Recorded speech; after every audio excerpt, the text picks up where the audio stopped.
Hey everybody, welcome to the March of the Machine set review. This was a really fun one to do. Just want to give a quick shout out if you're enjoying the show, if you want to support the show. The number one way you can go to support this channel is check out the Patreon, patreon.com/limitedlevelup. It's a bunch of cool reward tiers over there that we want to give back to you if you choose to support us. And I really do want to say thank you for everybody who supports the show. It really helps the show keep going, so check it out if you're interested. All right, and that brings us to finally our 5 colors here, starting with white.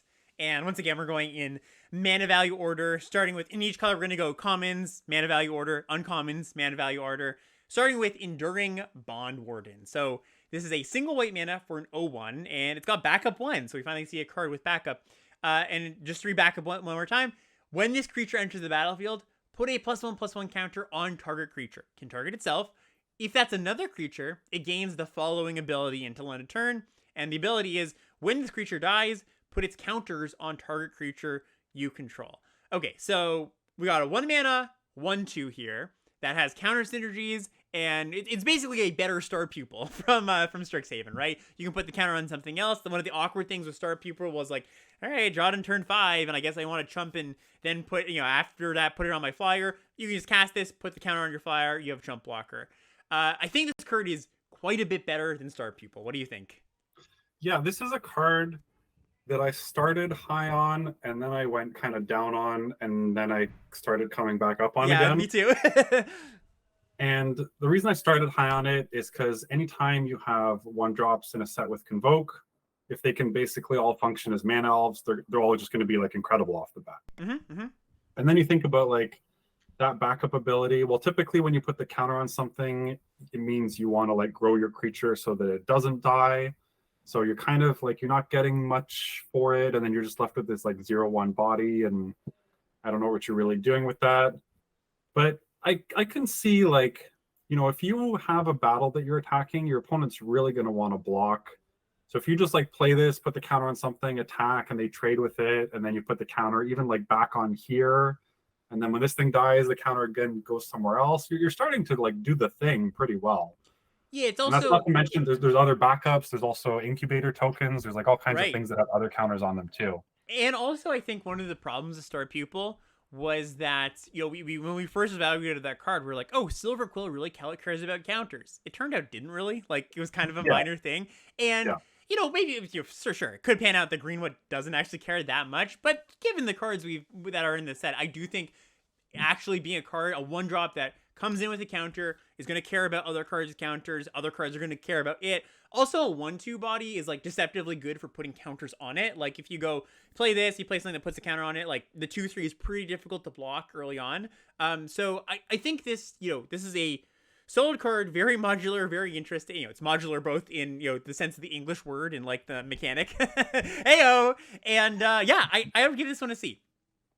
Yeah, that's right. That's where I am as well. It's a card that, like, the more I think about it, I don't hate playing it on turn 1, and I don't hate playing it on turn like 5 or 6. Yeah, so, totally. Yeah, I think it's going to be pretty decent. I think an interesting comparison, and this is because I've been playing Shadows over Innistrad Remastered, might be like Doom Traveler-ish, where it's not quite the same. Certainly, getting a Doom Traveler was a 1/1 that died, and got you a spirit. But the nice thing is, like, with Doom Traveler, a lot of times when you draw it in the late game, it's like, okay, this 1/1 that you get to chump block with for a turn, and you get a spirit. Well, it's kind of the same thing here, right? You get to put your power on maybe a flyer or just like a creature that enables an attack, and then this can chump block at some point, and that's a meaningful swing defending a battle or something. So yeah, I like C for Enduring Bond Warden. Next up, this is the card I was talking about that I was like, oh, I kind of like this card, but I don't know if it's going to make the cut in my white decks because there's so many good cards in this set. Core Halberd, single white mana for a equipment. The equipped creature gets +1/+1 and has Vigilance, equipped for 1. So we've got a short sword here, which is a card that's varied from like, yeah, pretty good to kind of crap. And it gives Vigilance, which is, you're paying white mana instead of a colorless. What's your read on this? Vigilance is big. Yeah. Like we've talked about it. There's a lot of it in white, and I think it's a really important ability in this set. There's also a couple of the like multiverse legends that care about equipment and things like that. Yep. So I could certainly see in those decks wanting to play it. I agree with you that I don't think it's going to make the majority of main decks, though. just because there is a lot of removal and you want everything to kind of be a creature to tap for Convoke and whatnot. So I'm still going to give it a fairly low grade. I think I'm going to go D+. Yeah, I agree with that. Like you mentioned, and we're gonna get to this tomorrow for anybody who is just catching us or just like didn't catch us the first time. Tomorrow will be the Multiverse Legends bonus sheet, and I think there's like 2 or 3 cards that care about equipment in a very meaningful way. Like I think once you have those cards, you're actually gonna want a core halberd is one of the better common equipment, but I think in your average deck, it's just going to be like not a card that makes the cut. So that's probably about a D. Next, we have Tarkir Duneshaper, which is white for a 1/2, and it has an ability for 4 and a green Phyrexian mana, which can be paid with either green mana or 2 life to transform it. And the backside is a 4/3 Phyrexian Dog Warrior with Trample. Yeah, so this is the first instance of these transforming cards that we've seen, and they've all got kind of the same template. They're single, single color on the front, and then you flip them with, you could, for example, you could play this in a black-white deck, totally. It would be painful, but you could. But if you're in a green deck, then you can flip it for, you don't have to pay the life all the time, which is like a minor upside. It's not honestly that big of a deal. And they flip into something that's like kind of a bit better, kind of a bit bigger, a bit beefier. Tarkir Duneshaper here. So I heard NCAA call this better than Thraben Inspector, or like comparable to Thraben Inspector. I shouldn't misquote him. And it's kind of an interesting comparison of just like a 1/2 that 1/2 for 1 is a deceptively good stat line. It blocks well, it teams up with double block pretty well. You can put like a counters on it, and that attacks like it mentioned with the Bond Warden. And then like you get something later, and a 4/2 is 4/3 is pretty relevant, especially if you put some counters on it. I do like this card. I think this is a quite a good card, a good vessel for putting counters on it. All these cards, we're gonna get into more of them. Like they are just like nice places to put your mana, good modularity. I would give Tarkir Duneshaper a C+. Yeah, so I have a question for you.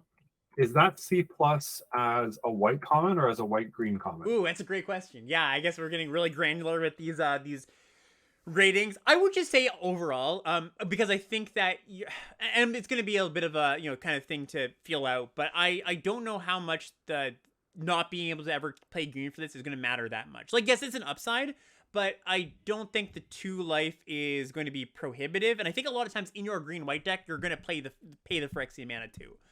So I'm mostly going to grade these, I think, just like as like in any deck, but then a slight boost in a deck that can, cast the flip cost for the actual colored mana. Yeah, I'm with you there. I think this is one of White's best commons. Yeah, I really like it.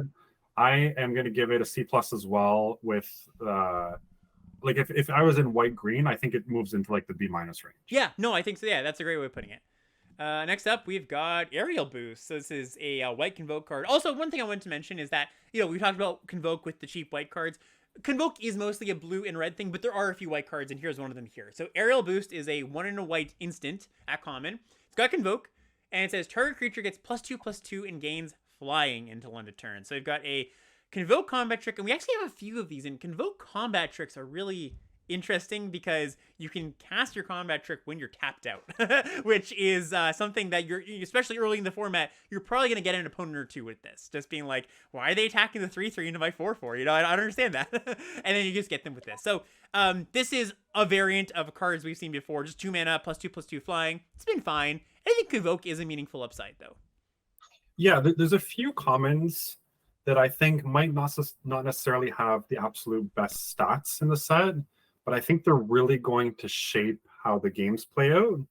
And this is one of those. Mm-hmm. Like having this up, especially with White having a lot of vigilance, you can use this offensively, but you can almost always play this on defense in like any deck. And just having like a 0 mana trick it's so nice. You probably assessed this already, but I don't like using this to jump a creature to defeat a battle. Definitely. Even though you can do that. But it can just lethal someone, right? Like if they're at 5, 6, 7 life, giving something flying and using it as a jump spell instead of mid-combat is also going to be relevant. And I think this card is deceptively, well, maybe not deceptively, but I think this card is just really good. What's interesting, tying this all the way back to what you were saying about different decks are going to spend their mana on, pre-combat or post-combat. Your opponent, you never really want to use a trick defensively into open mana, but there are a lot of incentives for your opponent to cast cast their cards pre-combat, and they'll be tapped out, and then you feel more confident being like, okay, like they played it, like imagine this, they play a battle and they have a flyer. And they're like, okay, I get to attack the battle. Or maybe even they go battle on turn, like on turn 6, they go battle, removal spell, so that I can flip the battle. And you go, nope, I'm going to cast my arrow boost. You don't actually get to flip your battle, and I get to eat your creature. So that's actually like, the defensive combat tricks are going to be less punishing in this set in the right spots than I think in other sets. So notably, and like I said, I agree with this is deceptively powerful. So where does that land? Probably still about a C, I would say. Maybe C+? I was gonna go C+. Yeah. I just think I think this is like almost like mutagenic growth with upside. Yeah. Also, we're gonna get into a common in a second, but there is a common double striker, so that's pretty nice with this card. Yep. All right. So you want to say C? Yeah, I'm gonna say C on that one.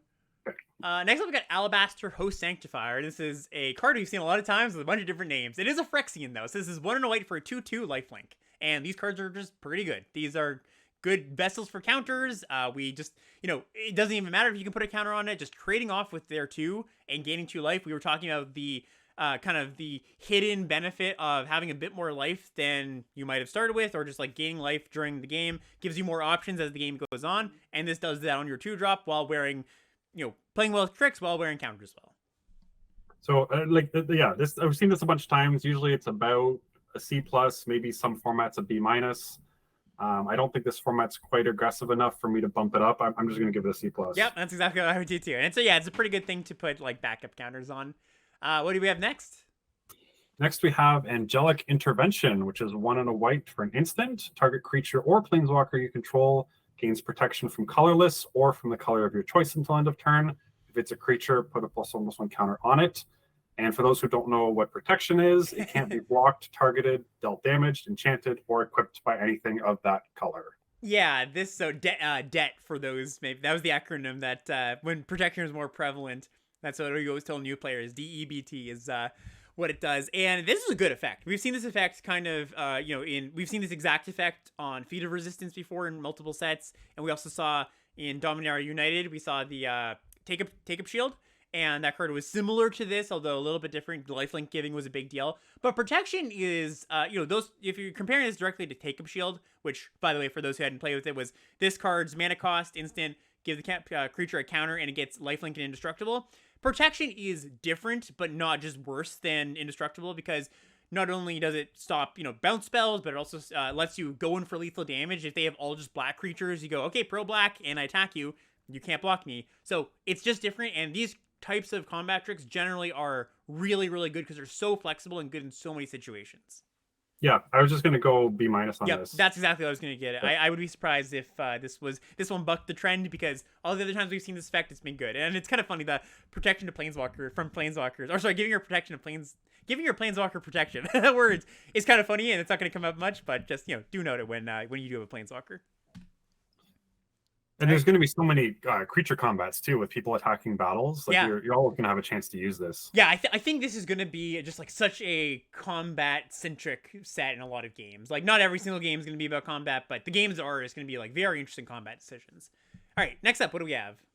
Next is Realm Breaker's Grasp, 1 and a white for an aura, enchant artifact or creature. That permanent can't attack or block, and its activated abilities can't be activated unless they are mana abilities. Strictly worst planner disruption. Oh, gross. Don't like this card. No. It's fine. This is, so we've had kind of this like up and down roller coaster with these pacifism / enchantment removal spells. And there was a time when I think like a year or two ago, the ones that they printed were just didn't cut it. Like they were just 1 mana too expensive, or didn't do quite enough, or there was enough things to punish them. And I think they've done a really good job of pushing these in the right ways, where they've shaved off a mana, or they gave, this, for example, if this was like 3 years ago, this probably wouldn't say the activated abilities can't, like it might just be a pacifism, you know what I mean?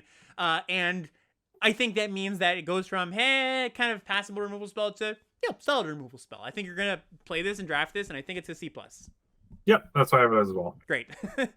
All right, next up, we've got Sunder the Gateway. This is kind of an interesting one. 1 and a white for a sorcery, and it's 2 modes here. Choose one. Either destroy target non-token artifact or enchantment an opponent controls, incubate 2, or you incubate 2 and then transform an incubate token you control. Yeah, saying the words non-token there hurts this a lot, because you can't hit your opponent's incubation tokens. Mm-hmm. Yep. So I'm actually there's barely any artifacts in the set aside from those incubator tokens. So I'm actually like not very high on this thing. Yeah, so it's you might read this card and well, you might read this card and be like, it's a weird cyborg card, but then the next level of reading it is like, oh wait a second, you can just incubate 2, and it's just the 2-mana 2/2, and like it's a passable card. I think probably a good analog to this is Shrapnel Slinger from the last set, right? Where it's like the 1 in a red 2/2 that you can sacrifice a creature, and if you did, you destroyed a artifact. I think it's kind of the same. It's gonna be like, yeah, a filler 2-drop if you need it, and it's got a little bit of upside. Sometimes you're gonna feel really good about just like being like, all right, well, like, you know, I do get to kill your thing and incubate 2. That is a pretty good deal, right? When you actually get to do that, kill their token that they've invested mana into to flip. That is kind of nice, right? Oh, sorry, no, it doesn't work at all. What I'm saying, non-token artifact. I was thinking if you got them after they flipped, it worked. No, it doesn't. So it's gonna be pretty infrequent that this actually has a target. So most of the time, it hits like the arrest that we just saw. Right. It hits like there's a few enchantments, but most of the enchantments provide like additional come into play value. So I think there's not going to be enough spots. Like if you got to use that first ability more often, I'd be a lot higher on it. Right. But I think it's going to be like 10% the first ability and 90% the second ability. Yep. And I'm just going to give it a D+. That's great way to put it. I think that breaking it down like that. Yep. Agree on D+. All right, so next up we've got Swordsworn Cavalier. It says 1 and a white for a 3/1 human knight, relevant creature type, and has first strike as long as another knight entered the battlefield under your control this turn. Yeah, this thing hits hard. Yeah, the brawler. Yeah, another card where again you need to play your knights pre-combat to like have this have first strike. Yep. So, but if it does have first strike, nothing's really blocking this well before turn 4 or 5, and by that point you can leave up mana for a combat trick pretty easily. So, I think this thing's pretty good in the knights deck. Yeah, and I kind of alluded to this before, but I do just like anything like, you know, that has a little more power than what you might expect, or not you might expect, but on the higher end of power for its mana value. So like, you know, 2 mana 3 power thing. We're gonna see some 3 mana 4 power things in a little while, and just getting that power on board early, so you can then leverage a removal spell or a trick to flip a battle. You know, again, we're not like using the full card words, but if you are gonna cast a removal spell on your opponent's creatures anyway, then you're more likely to flip a battle if you on turn 5 have this, play a 3-drop, cast a removal spell, maybe flip your battle or something. So just a small note there, and this is a solid little card. I'd give it a C. Yeah, I was gonna go C as well. Great. All right, what's up next? Next, we have Attentive Skywarden, 2 and a white for a 2/2 Phyrexian core. It has flying, and when it deals combat damage to a player or battle, transform up to 1 target incubator token you control. So a pretty pointed card. You don't really want to just play like 2 mana or 3 mana Windrake here, like 3 mana 2/2 flyer. You do definitely need to have the incubator tokens in your deck, and it's going to be, you know, in about half, maybe a little more than half of your white decks, I would say. So obviously we're evaluating this as if you do have, I don't know, let's say something in the realm of like 6 ways to make tokens. You know, it gets you a little bit of mana sometimes. And I did note before that flying is a little bit better in this set than it might be in another, because you care about the evasion. All in all, I'm not that excited about it. Windrake with a little bit of upside though. Yeah. So what do you want to give this? I was gonna give this one like a D+. I think. Yeah, that's where I was as well. Yeah, you know, we saw Flensing Raptor in the last set, and we were both pretty excited about Flensing Raptor, and it turned out to be a fine card, and that was just like, you know, I think as pushed as they make common Windrakes, just like boosting something the turn comes down and having Toxic and deck cards caring about that, and that card was still like good, not amazing. I think this card is quite a bit worse than that. So yeah, this is more Bone Picker Scourge than Flensing. Yes, yeah, that's a great comparison. Great.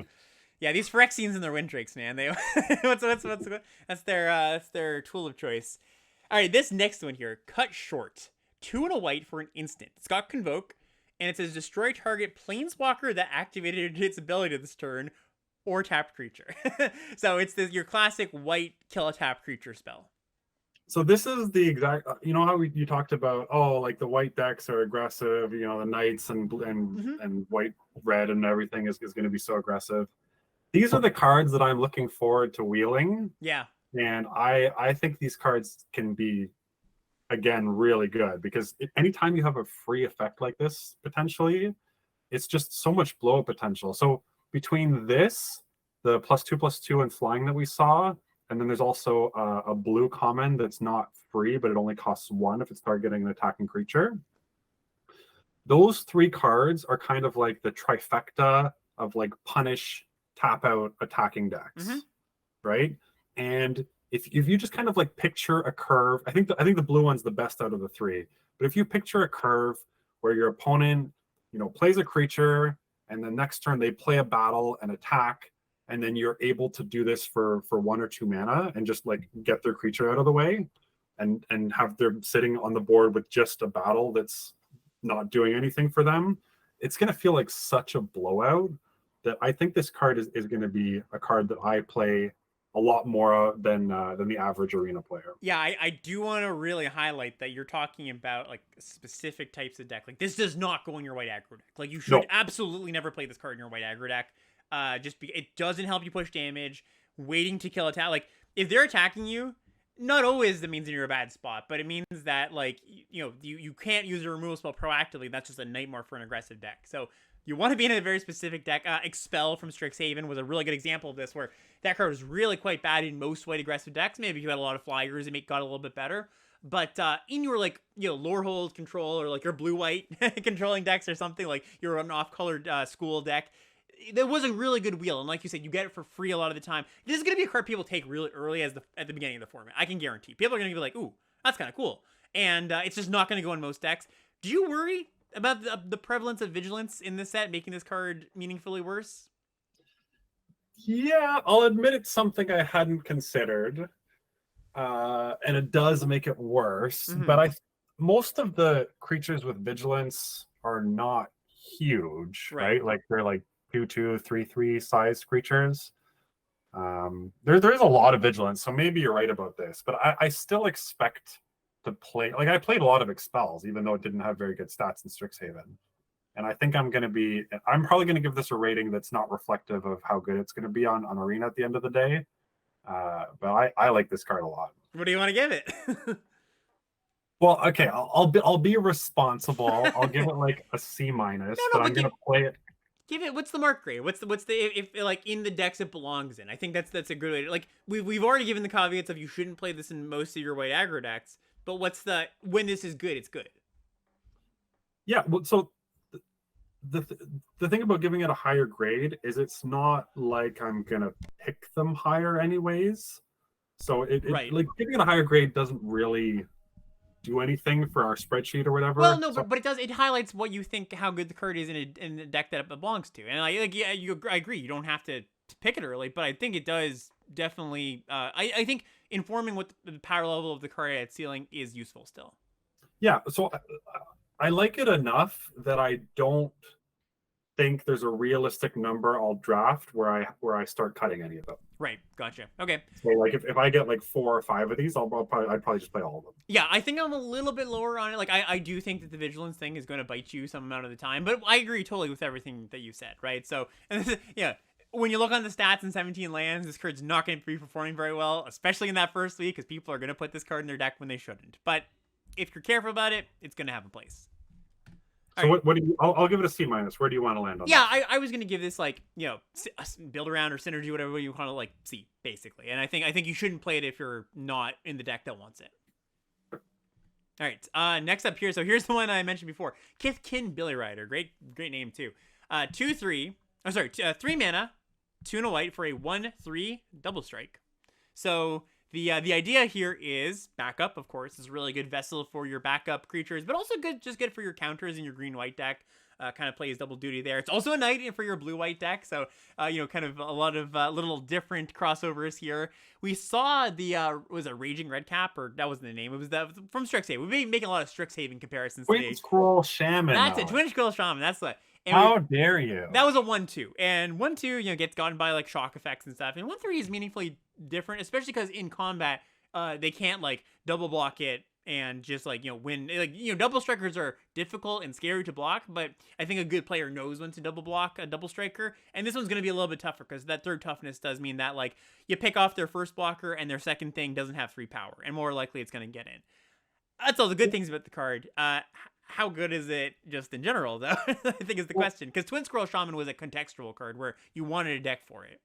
Yeah, the reason Twin Scroll Shaman was so good was because you had a companion that gave it +2/+2, 2+1 counters that you could draw every single game. Yeah, expanded anatomy was a Yeah, big part yeah. of that. So this thing, I still think this thing's playable. Like, I think if you're the Knights deck, you're gonna just want tons of Knights, and like backup, it's a nice target for that.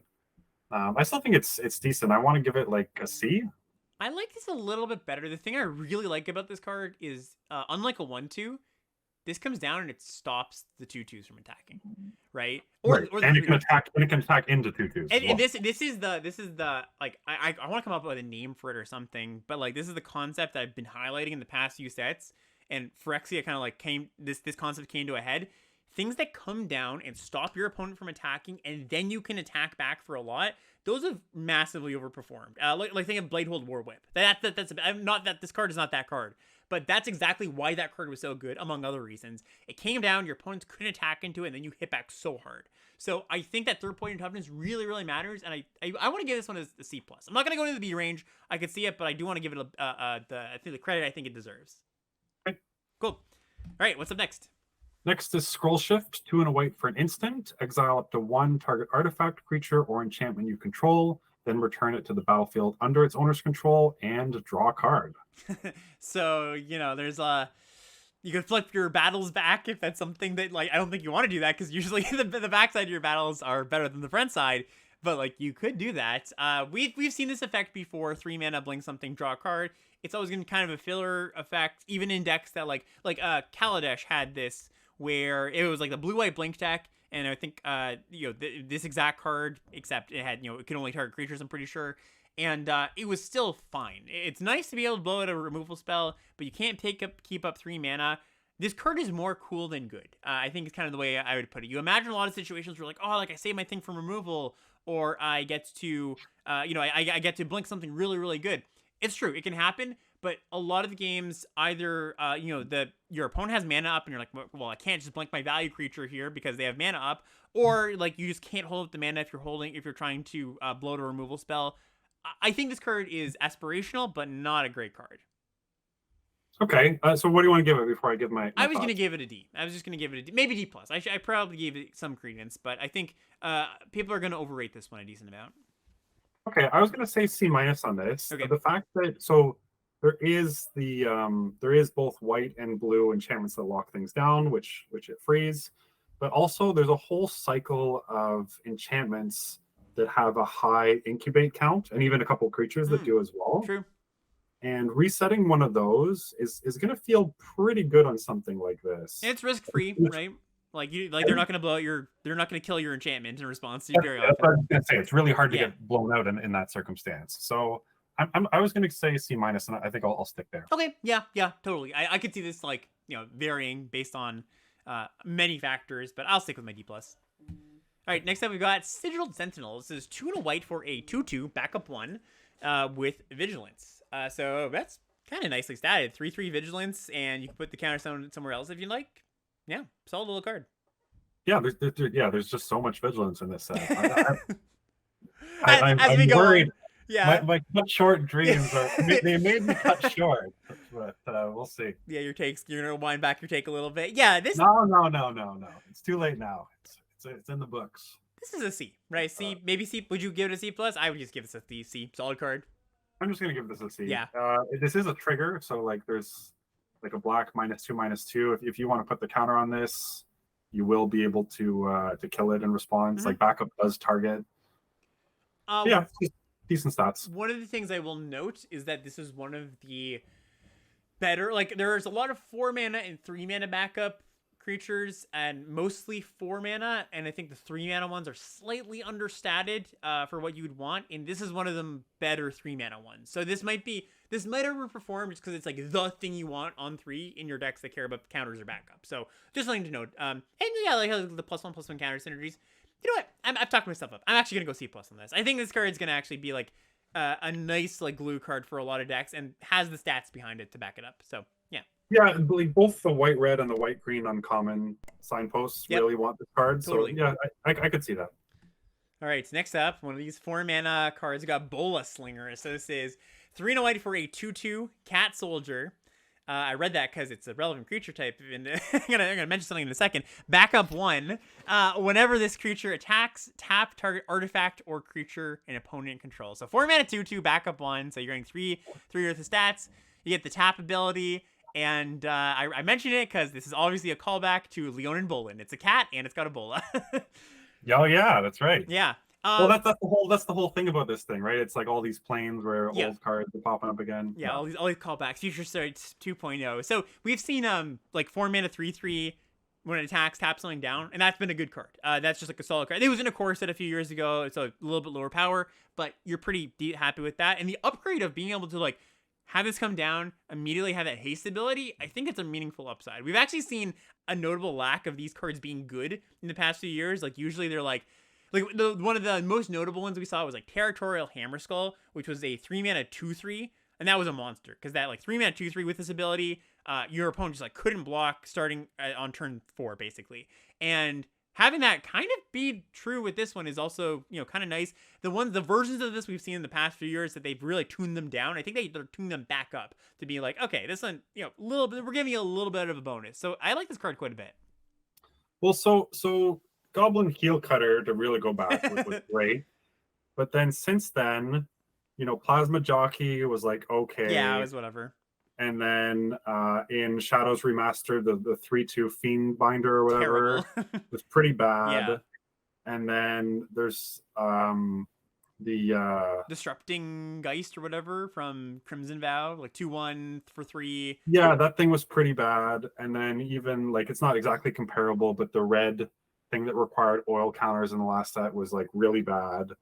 I'm partly just lower on backup in general, just because of the stuff I talked about. Because like you just need to put all your cards on the table face up, right? Like you're like, this is what my turn is. I'm going to be doing exactly this, and I'm going to hope it works out.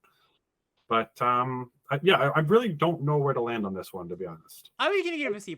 Like I think it's one of the better. Like there's actually a lot of 4-drop backup creatures. I think this is one of the better ones. And I don't know. I think it just like does a lot of good things. They, like I said, the haste-ish quote unquote ability is kind of nice. I guess the problem is if you do haste it, then this creature becomes like quite bad as that. Like it's like a Fiend Hunter or a Fiend Binder, but it's a 2/2 instead of a 3/2. So that isn't great. But I guess a lot of the time, maybe it's just like a play pattern thing where you don't put it on your 3-drop a lot of the time. You hold it for itself. I'm gonna start C+ on this because I think that it's pushed in a lot of right ways, but I can see coming down on it for sure. Yeah, I want to say either C or C-. Like to me, like a C+ grade is like I'm always playing all of these that I draft. Mm-hmm. And I don't see that anywhere close for this. Yeah, that's fair. Okay, so yeah, that's a totally fair argument. Let's say call it a C then, at least for me. You can give it whatever. Okay, I'll go down to C- then. All right, cool. Next up we got Inspired Charge. This is 2 white for an instant. Very simple. Creatures you control gets +2/+1 until end of turn. Yeah, so we talked a lot about the amass of 2 bodies in 1 card. There's quite a few of them, and I do think that there might be a place for this, even though there's not. Like we had a version like this in Dominaria United, but there was also a common that made 3 bodies for 1 card, multiple commons that made 3 bodies for 1 card. So I think this is going to be rare where you want this, but when you do want it, it's going to be really good. Yeah, there's not a ton of like there's the red token generator for 2 mana that we're gonna get to in a little while, and there's like Incubate that kind of counts as a token generator. I mean, it does for the most. It takes a little bit longer to realize the getting multiple bodies, but like if you ever have a creature that incubates, that kind of plays well with this. So this is a card that I actually have. This is another card that I get a lot of questions about this kind of effect in decks. Like, do you just want this in your aggressive decks? No, generally. No. You need to be getting some amount of like it's very hard to engineer a situation where you're getting value out of this because you attack, they make blocks, and the blocks line up perfectly where you eat all their things and your things survive. And it's also very hard to just go like attack all. This is the finishing blow for lethal. I mean, that's gonna happen sometimes, but to make these types of cards good, you really do need to have things that make multiple bodies. And if you have that, like say you have like 5 or 4 or 5, 6, this is gonna be a reasonable playable, like probably about a C in your deck. I don't think you should take this card highly. You probably won't have to. But just note, like, you can play this card if you do meet those requirements. So I was going to say D+. Are you with me there? That's exactly where I put it. Great. Okay. All right. What's up next?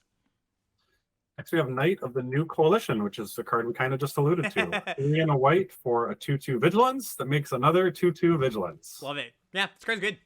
This card is... Yeah, notably for both this and the red common, the tokens that it make are blue. Wow, yeah, true.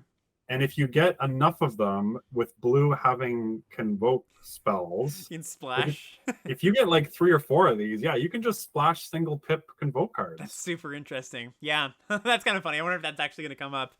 But yeah, like this rate for, like, we've seen this kind of effect before, just like 2/2 Knights, make another 2/2 Knight, like, and it's always been pretty good. Vigilance, some of them have Vigilance, some don't. This one obviously does. Yeah, I don't know. I think this is a really quality common. So are you going C+ or B-? I'm gonna go B-. Yeah, I think you're gonna play as many of these as you can get. Yeah, I'm with you there. Cool. All right, next up we got Golden Scale Aeronaut. This is 5 mana, 4 and a white for a 2/3 flyer, backup 1. So 3/1 flyer, or sorry, 3/4 flyer, 5. But you know, you can kind of haste out one of those points of power and give the thing flying. Yeah, another card that I just, again, it's backup. I see the upside, but I just don't like it. Yeah, it's okay. I mean, it's just like fine-ish. 5 mana, 3/4 flyer varies from kind of okay to kind of bad, and you know, it's nice to jump something, but I'm not into this card. I think I'm gonna give it a D. That's where I was as well. Okay. Cool. All right, next up we've got Infected Defector, kind of a funny name. 4 and a white for a 4/3 Phyrexian Knight, creature types, double creature type actually. When it dies, you incubate 3. Yeah, and I don't like this one either. Wow, white's expensive cards aren't good, which color me surprised. Yeah, this is kind of whatever. I was gonna give this a D as well. Yeah, just not that impressive. I think D is solid. All right, here's an interesting one, and I hate that this is a card I think we're going to be talking about it a lot on podcast, and it's a hard name to say, so I'm going to give this one to you. It's Alabaster Host Intercessor. Yeah, what a mouthful. 5 and a white for a 3/4 Phyrexian Samurai. When it enters the battlefield, exile target creature an opponent controls until this leaves the battlefield, and it has Plane Cycling 2. So there's a cycle of cyclers. And Plane Cycling is you can pay 2 mana and discard it to search your library for a planes and put it into your hand. Yep. So we've got a common version of these, like, Fiend Hunter / Banisher Priest effect. We almost never get this at common. This is usually at uncommon. Now, mind you, this is 6 mana, of course. This is definitely the card I've been on the biggest roller coaster on. Just reading it the first time, I'm like, whoa, that's wild. And then thinking, it might not play out that well, a little bit understated. 6 mana. And then back up to like, but like, you know, Plane Cycling, you can have multiples of these in your deck. They like splash each other if you really wanted to, right? You can be like 3 of them in your red-blue deck, but the Plane Cycling helps you get that planes. What's your read? I'd love to hear your take on this card. So, in general, you'd rather have your Banisher Priest be less expensive and smaller, right? Yes. Because you don't really want to get it involved in combat. So the fact that it has like those extra stats is almost wasted because you really don't want to let your opponent like trade a combat trick for this. It's protection against like a 3 damage burn spell, basically, or like a fight spell. Yeah. But you know, that being said, there is ways to protect it yourself, Yep. right? You have like the Feat of Resistance and stuff. I'm still pretty high on this. I just like exile something when again, we keep alluding to this, but there's just a lot of rares that require immediate answers. Mm-hmm.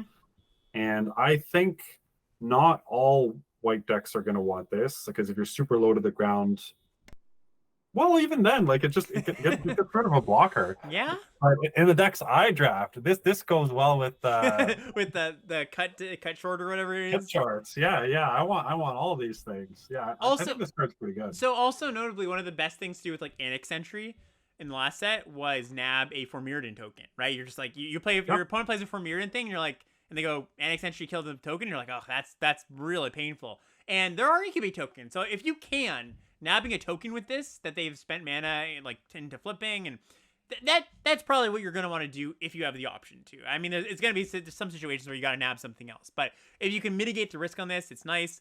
I do think there is a notable difference, like you mentioned, between like a 3-mana version of this and a 6-mana version. The 3-mana version. So quick aside here, but often people are like, oh, banish it just dies. People, they just kill it, right? They get my creature back. Yeah, you got a 2 for when you cast it on turn 3, but then they just kill it and get it back. That's still good for you because that disrupts their curve. That means they had to cast a removal spell instead of casting another creature. They had to use a removal spell. Probably one that, like, maybe, especially with an Annex entry for toughness, a lot of things don't kill that. Same thing here. So don't think of this as like, I think that a lot of this is going to be, you don't get that with this card, right? You don't get the, I disrupt their curve. The cards are going to mostly have been played out at this point. So it's mostly just like big removal spell on a creature. Like we mentioned, you do have to be careful with the creature. All that being said, I still think it's a pretty good card. I'd give it a B-. B-, that's where I was too. Cool. Yeah. And yeah, like we'll see if like splashing multiples of these off each other is a good thing to do. Not saying it is, just noting that you can do that, and if that's the thing that that your deck wants, like in those slower white decks. All right. Next up, we're moving to uncommons now. All right. So Elspeth's Smite, single white mana for an instant. Elspeth's Smite deals 3 damage to target attacking or blocking creature. If that creature would die this turn, exile it instead. Yeah, so this is another white control card. Like you definitely, I don't want to play this in aggressive decks, even though it hits blocking creatures. But if I'm the defensive deck and I can just use this as like functionally a lightning bolt that exiles, then I'm gonna be really happy about it. Yeah, I also think, like, I agree it's not at its best in the attacking deck, and like usually we just don't play the 2. Like this is usually costed at 2 mana, and it's just too inefficient at that point. Or there's not a good white controlling deck. But I even think in a attacking deck, like this isn't the worst card, right? Like this is like a combat trick that can never get over the finish line for the last few points of damage, basically. On a small for winning combat against a small creature, and it's not ideal there. Of course, you're gonna want to attack into the bigger creatures. Those are the problems. But you could play it. I think it is mostly a controlling card, and if it's in your controlling deck, it's like a C+. It's a very, very good efficient removal spell. Yep. Cool. Next up, what do we have? We got a kind of the first in a cycle of sideboard-ish cards, sideboard-esque. Yeah, this is Surge of Salvation, white instant. You and permanents you control gain hexproof until end of turn. Prevent all damage that black and red sources would deal to creatures you control this turn. Okay, so let's just say you're playing a green-blue opponent, and this is just one of those 1-mana protection spells that we see. Tamiyo's Safekeeping, Snakes Can Veil. The upside of, you get a counter or you gain 2 life is replaced with, if you're facing a black or a red opponent, you get to fog some of their creatures for a turn. And that's a pretty meaningful upside, right? Like, the fact that you can line up blockers and then just like, nope, your red creatures all die. Like just that like random, this is really good in some matchups is pretty good because the baseline is a playable card. So I like this card. Yeah. There was a brief second where I got really excited and I had to look up the wording on battles because I thought if battles targeted a player, you could just counter a battle with this. Yeah, that'd be sick. But unfortunately, it doesn't work like that, which would have been really cool. I still think that in best of 3, this card's going to be fantastic. Yeah, excellent. In best of 1, I still think I'm fine with main decking one of these. Yeah, I would say so too. Like, sideboard, it's like a sideboard B+ or something, and then like a main deck C+, maybe C. I was going to say C. Yeah, let's go C. I like it. Yeah. And just like some numbers on this, like you're what, it's like 40% of the time you're gonna be able to have like, I'm saying 40% because it's like counting not only the fact that your opponent has black or red creatures or like, black or red mana in their deck, but also, sometimes they're a black-red or black-blue deck and that counts, but also they're a black-red deck and I guess that doesn't matter, but for 40%. So if you're just talking, like if all the colors are played evenly, it's going to hit 70% of players, right? Yes. Because there's only 3 pairs that don't touch black and red. It's true, but like say you face like a black-green opponent, it's not going to be on all the time, and like they might only have 1 black creature, right? Right. Yeah, that's all I'm kind of accounting for. But yeah, just it's still good. Anyways, next one here. Ooh, another really nice one. Norn's Inquisitor, 1 and a white for a 1/1 Phyrexian Knight. Again, double creature types. When it enters the battlefield, you incubate 2. Whenever a permanent you control transforms into a Phyrexian, you put a +1/+1 counter on it. So not only is that your incubate tokens, but also again those those commons/uncommons that you can pay mana to flip them into Phyrexians.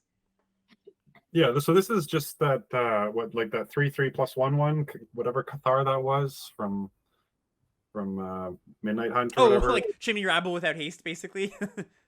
Yeah. But we've seen cards like this before, but it does have upside too, right? Because it continues to affect future incubate tokens, Yep. and it also can be split into 2 parts. You can just play it as a 2-drop. I think this card's really good. I think this card's excellent. Yeah, I want to give this like a B plus probably, and maybe it might even creep into A minus territory, but I'm gonna go with B plus on this one. I was gonna go with B, but Cool. I wouldn't be surprised if you're right on that one. All right, what do we have next? One of those Phyrexians. Yeah, so this is Sunblessed Guardian, 1 and a white for a 2/2, and it has the transform ability. You can pay 5 and a red Phyrexian mana to transform it into a 3/3 Phyrexian Cleric that whenever it attacks, you create a tapped and attacking token that's a copy of it, and it gets a +1/+1 counter for each +1/+1 counter on the Furnace Blessed Conqueror. You sacrifice it at the beginning of the next end step. So a lot of words, but once you kind of understand what it does, I think it's not that complicated. Yeah, it's like a 3/3 that attacks and makes another 3/3, or if it's bigger, it makes the tokens bigger too. So the backside's good. The backside's like puts out a lot of damage for you're investing some mana on the front side, of course, but once you get to that backside, it's a large damage output. So in general, the transform cards I like almost all of them. But the 2 white ones, like this one and the one we're going to get to soon, I find to be the least impressive of the bunch. Mm-hmm. I'm not that high on this card. Yeah, because I think for too long, this is just going to be vanilla 2/2, right? And that's like threatening-ish. Like your opponent has to account for it, but they can probably account for it. Like they know when this is going to flip, or at least have some anticipation of when it's going to flip. And I think just vanilla 2/2 for whatever 70% of the game is just too bad, even if the backside is pretty good. So I think it's a fine card. I don't think it's a bad card. I would give this a C. Yeah, that's where I had it as well. Great, cool. Yeah, very flashy, lots of words, but yeah, just ends up being a C. Next up, we got Phyrexian Awakening. So this is 2 and a white for an enchantment. And this is one of the ones that you made a reference to, these enchantments that incubate. When Phyrexian Awakening enters the battlefield, you incubate 4. And it says, Phyrexians you control have Vigilance. So it's almost like a 5 mana 4/4 Vigilance creature that gives your other Phyrexian Vigilance, but you can pay it in installments. Yeah, and I think there's a cycle of these for every color except red, I believe. Yep. And they all look like pretty decent, I think. Like if you're making other incubate tokens, I think you're going to be happy to play this. Yep, agree. Just the fact that you can flip it at instant speed is really nice. And vigilance, we see more vigilance in this set. Yeah, just like I want to do a count after, like how many cards actually have vigilance. I guess it's something in the neighborhood of like 25 or something. Yeah, I'll feel a lot better when we stop reviewing white cards. Yeah, just like Alex, can you not read the word vigilance on the next card? Thanks so much.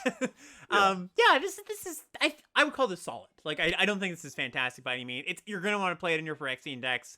It's not like a huge pull into drafting a Phyrexian deck. I think it's about a C. I have it at C-. Cool. This next one's kind of cool. So this is Phyrexian Censor. 2 and a white for a 3/3. Phyrexian Wizard. It says each player can't cast more than one non-Phyrexian spell each turn. And also says non-Phyrexian creatures enter the battlefield tapped.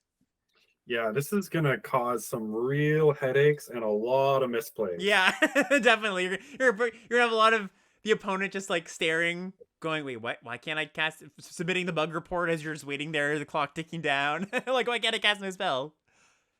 But especially because when battles flip, they're cast.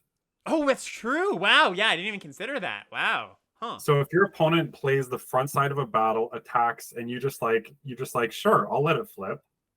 Like you just literally don't block. Wow. And then they yeah. have that pause where they're like, wait a second. Oh no. Yeah. That's so cool. And also that non-Phyrexian creatures enter the battlefield tap clause, like that's very good. That don't underrate that. Like that in a white aggressive deck. We saw that on like Thalia, the second iteration of Thalia, and like that was a 3/2 first strike. But that was a very meaningful ability. Like even when you know that ability is in the battlefield, you kind of get a little bit of like, oh yeah, my thing comes in tapped. You almost forget about it sometimes, and that means like. This one does, like, both of these abilities will affect you as well. Yes, definitely. Yes. It's sorry, I should also say it's not just one-sided. You do need to be playing this like in a Phyrexian deck. This is a Phyrexian tribal card. But when you do, it's pretty good. But this card is just like, it's so brutal on battles for this card, because both you and your opponent, like, you can't, if you get into combat to attack a battle and you're planning on using a combat trick, Mm-hmm. like, the combat trick's going to be your spell, and then Yeah. the battle flips, it's just gone. Yeah. Like, it's wild that this is like in the set with battles, they're like, this is the punish. Yeah. Also, just worth noting, like, if you do happen to have, like, you can still sequence it in a way where you cast your Phyrexian spell first, then you cast your non-Phyrexian spell. Like, just, just something to note there. What grade do you give this, though? I think this thing's like quite good, just for the, like, there's white and black are kind of the Phyrexian colors. There's a decent amount of Phyrexians. The more Phyrexians you have, the better it's going to be for you. But I could see this going into like the B range. How Maybe Phyrexian? I think I'm actually going to go B plus. I was gonna give it a B.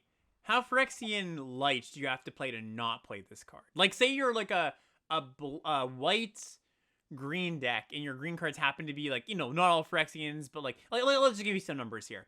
You got 16 creatures in your deck, and 9 of them are Phyrexian. Are you playing it then? Oh, for sure. Okay, how about 5? So if you have 0 other Phyrexians, I don't think this thing's Unplayable? Not unplayable? Right. Maybe that's wrong, because all your stuff comes into play tapped. But yeah, I think this thing's just like pretty good. Yeah, I'm gonna give it like a synergy B, basically. Like, you need to have some number of Phyrexian spells in your deck, but it is quite powerful when you can. And the fact, like, there's also the fact that you don't need to play this on turn 3 if it's going to kind of mess up your turn 4, right? Yeah. Like, you probably have something else to do, so you have some control as to when it comes down. And then it like really punishes control decks, because if they play like a draw spell, like, they can't play anything that they've drawn off the draw spell. Oh yeah, I guess one of the awkward things is, like, we're talking in a low Phyrexian count deck, but if your opponent just happens to have a Phyrexian deck, it's just like real, like, just pure downside, basically, or almost pure downside. Sure.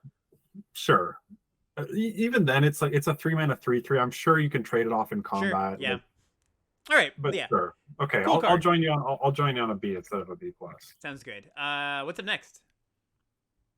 Next, we have Seal from Existence. 1 white for an enchantment. It has Ward 3, and when it enters the battlefield, exile target non-land permanent an opponent controls until Seal from Existence leaves the battlefield. Yeah, cool. A little bit of a variant on the Oblivion Ring style card. It's got an additional white mana in its pip, but Ward 3, I mean, we've seen some incidental blow up in an artifact or enchantment stuff, and a lot of the time, like, if they do have, okay, so number 1, it's not that likely that they're going to have something that can blow up an enchantment. But number 2, even if they do, it's going to take their whole turn, right? So that's like a meaningful, Ward 3 on this is pretty meaningful. And it also means, like, you don't as often get like the mid-combat blowout if they happen to have something, because it's like, okay, they probably have to have all their mana up, and you're going to be a little bit suspicious. Maybe you don't have that exactly in mind, but all I'm getting at here is Ward 3 is meaningful in this card. It's not going to be come out every game, and the baseline of this card is just good. Like, it's going to be like a B plus level card, but that Ward 3 is a nice little touch. Yeah. So what do you want to give this? I would give it a B. Okay, I was going to go B plus. Cool. Yeah, that's fine too. Next up here, we've got another one of the transforming Phyrexians, Seraph of New Capenna, 2 and a white for a 2/2 flying, another Windrake here. The flip is 4 in a black Phyrexian mana, and the backside is Seraph of New Phyrexia. It's a 3/3 flyer, has the ability, whenever Seraph of New Phyrexia attacks, you may sacrifice another creature or artifact, and if you do, it gets +2/+1 until on turn, so it turns into a 5/4 attacker. Yeah, I think this might be the actual worst transform. Yeah, it's clunky in every spot. Like, it's expensive to flip. The backside's not very good. The front side's a Windrake, which is ever so slightly better in this set than others. Yeah, I think this card's just not... Again, we're going back to, like, there's just going to be so many good cards to put in your deck in this set. There's very little garbage. I don't think it's going to make the cut very often. Yeah, I want to go all the way down to a D. Yeah, I was going to give it a D. I think that's fine. Cool. All right, what do you have now? Next, there is Zolfrin Lancer, 2 and a white for a 3/3 human knight. Whenever another knight enters the battlefield under your control, it gets +1/+1 and gains vigilance. All right, so yeah, 3/3 that'll often attack for 4 with vigilance. That's nice. I think, imagine curving this into the common that makes 2 knights, like attacking for 5 vigilance. It's a big hit. Yeah, it's just a solid card. I think it's like a C plus. I could see it being even higher than that, but I'm happy to give it a C plus. Cool. All right, and we got one last white card here, Tiller of Flesh. This is a 3 and a white 2/4 Phyrexian Knight. They love that creature type. Whenever you cast a spell that targets one or more permanents, you incubate 2. Very, very interesting card. We haven't really seen cards like this very often. So plays well with pump spells, plays well with combat tricks. I guess plays well with auras if though you happen to have those in your deck. The upside here is nice. Just like your removal spell is giving you a drawing you a 2/2 is basically what it is, right? Drawing you a 2-mana 2/2. That's some value on a 2/4 body for 4 is a little bit underwhelming, but yeah, this one's interesting. What do you think about this? I really well, I should actually, I'm going to back up and mention 2 things. For sure. Just as I was writing in my last note, I did up my grade, so I went to a B- on the Lancer. Okay, cool. About this one, I really like. I'm just going to gush about the design of this set. The commons, they're powerful, they do their things, and the uncommons encourage you to like change your draft. Yeah. Right? Like that's just a good set. Yes, I agree. This is exactly what that does. This is like, okay, I've got 1 or 2 of these. Now I'm going to change my draft and focus more on some of these protection spells, and I'm just going to get a huge amount of value for it. So I just really like that they've put cards like this in the set, and I think if you build around it, this is quite a powerful ability. Yeah, this is definitely gonna be a set where I think 17 lands, the stats are gonna be a little bit, the lower end cards that are not, just like the top. You put this in, draft this high, like put this in your deck. You're gonna have a lot of arguments for the quote unquote bad or underperforming cards, because like put this card in a deck with 1 or 2 things to target, it's gonna be very bad. Put it in a deck with 5, 6, 7, it's going to be quite good, even though it's a little bit understated for its mana cost. So yeah, definitely a lot of good build around potential here. What do you want to give this? I think it's got to have a build around grade. I think you can't just give it a straight like put this in your deck. But I think if you have, let's just say 7 things to target for pump spells and removal spells, I think it's about. I'm going to give it a build around C. Yeah, cool. I was gonna say C plus. You're gonna say sorry? I was gonna say C plus, but C plus. Okay. Yeah, I just think that like you're not usually going to be able to target it with turn you cast it unless you have the +2/+2 and flying thing that you like if everything lines up perfectly, right? Yep. And then you don't really want to like hold it until turns 5, 6, 7. So I do think just playing a 2/4 on turn 4 could be rough, but it's another one of those cards that your opponent's just like, oh my god, if they untap with this, I'm in big trouble. Yeah, definitely. Almost like, again, not a great comparison, but it reminds me of Killian a little bit, where it's just like, oof, that's gotta kill that thing, or else they're targeting things that are gonna be very, very good. Yeah. And that moves us on to blue. I guess just quickly, any thoughts on white before we move on to a new color here? Yeah, so white seems to be having a lot of vigilance. Yeah, so white seems to want to mostly go wide, like it's just creatures and tricks in the most place. So much depth, right? Like again, we talked about this. There's almost no misses in white. Even the bad cards are still like would be good cards in other sets. So I could see you ending up like almost mono white, and I think a lot of the cards play together and let you build different things. There's Phyrexians, there's knights, there's pump spells, there's battles, there's flip cards. So I really like white. I think it's one of the stronger colors in the set. Cool. Yeah, that's my read as well. Okay, so moving on to blue here. First card up is Assimilate Essence. 1 in a blue for an instant. Again, we're back to commons. Counter target creature or battle spell unless its controller pays 4. If they do pay the 4, you get to incubate 2.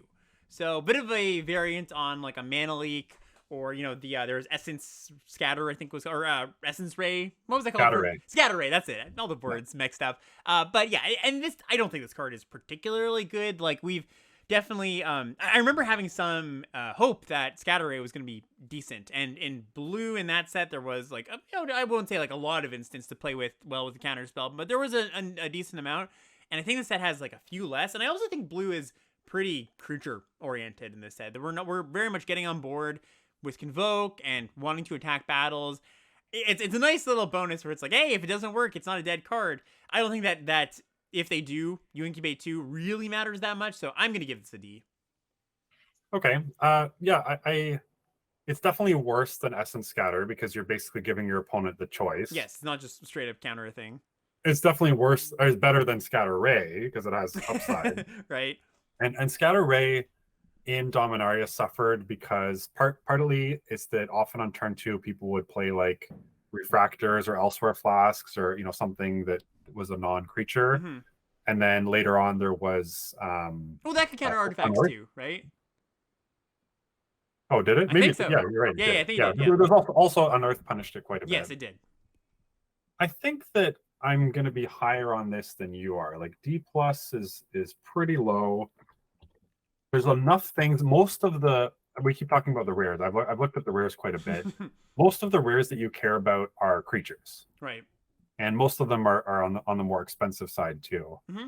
So if this is going to be good on turn 2 and still like pretty good later on, with the fact that there's so much you can do with your open mana in blue, that I don't think the fail case where if they don't play a creature into this, you get punished is going to happen nearly as much as it has in other sets. Yeah, you know that chalks me up on a little bit. I think with there are a little like you said, a lot of good expensive things that rare and uncommon and in some colors too. So yeah, I think it's going to be a little bit less dead as the game goes on. I'll bump this up. I'll say C minus, but I'm still not Okay. not in love with it. I was going to go C. Cool. What's next? Disturbing Conversion, 1 and a blue for a flash aura. When it enters the battlefield, each player mills 2 cards. An enchanted creature gets -X/-O, where X is the number of cards in its controller's graveyard. Yeah, so we saw Fear of Death in Crimson Vow, and that card was terrible. This is, I was talking about how I like how they've designed these enchantment-based removal spells to be a little bit pushed. I don't think this card is all that pushed. Like, the fact that it can just chump block at some point, protect the battle.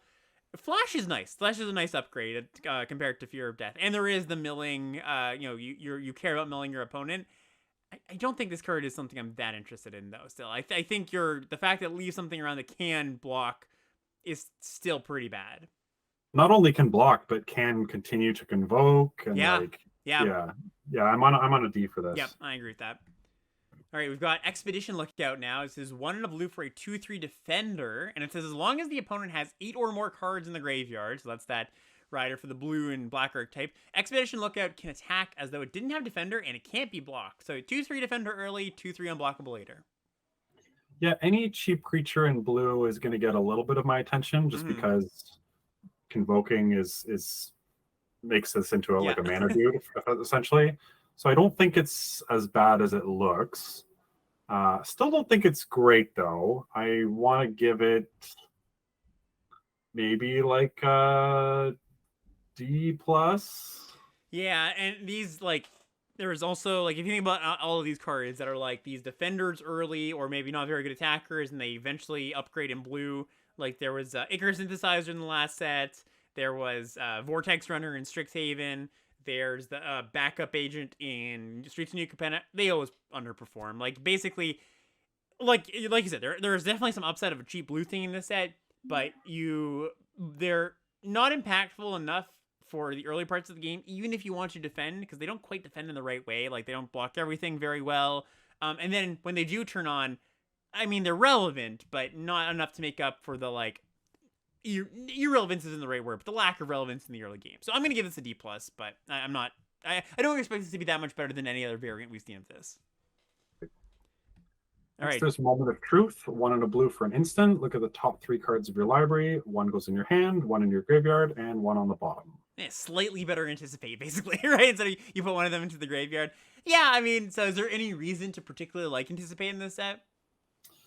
There's so many card advantage cards that card selection is a little bit unappealing to me, even though I still think it's a decent card.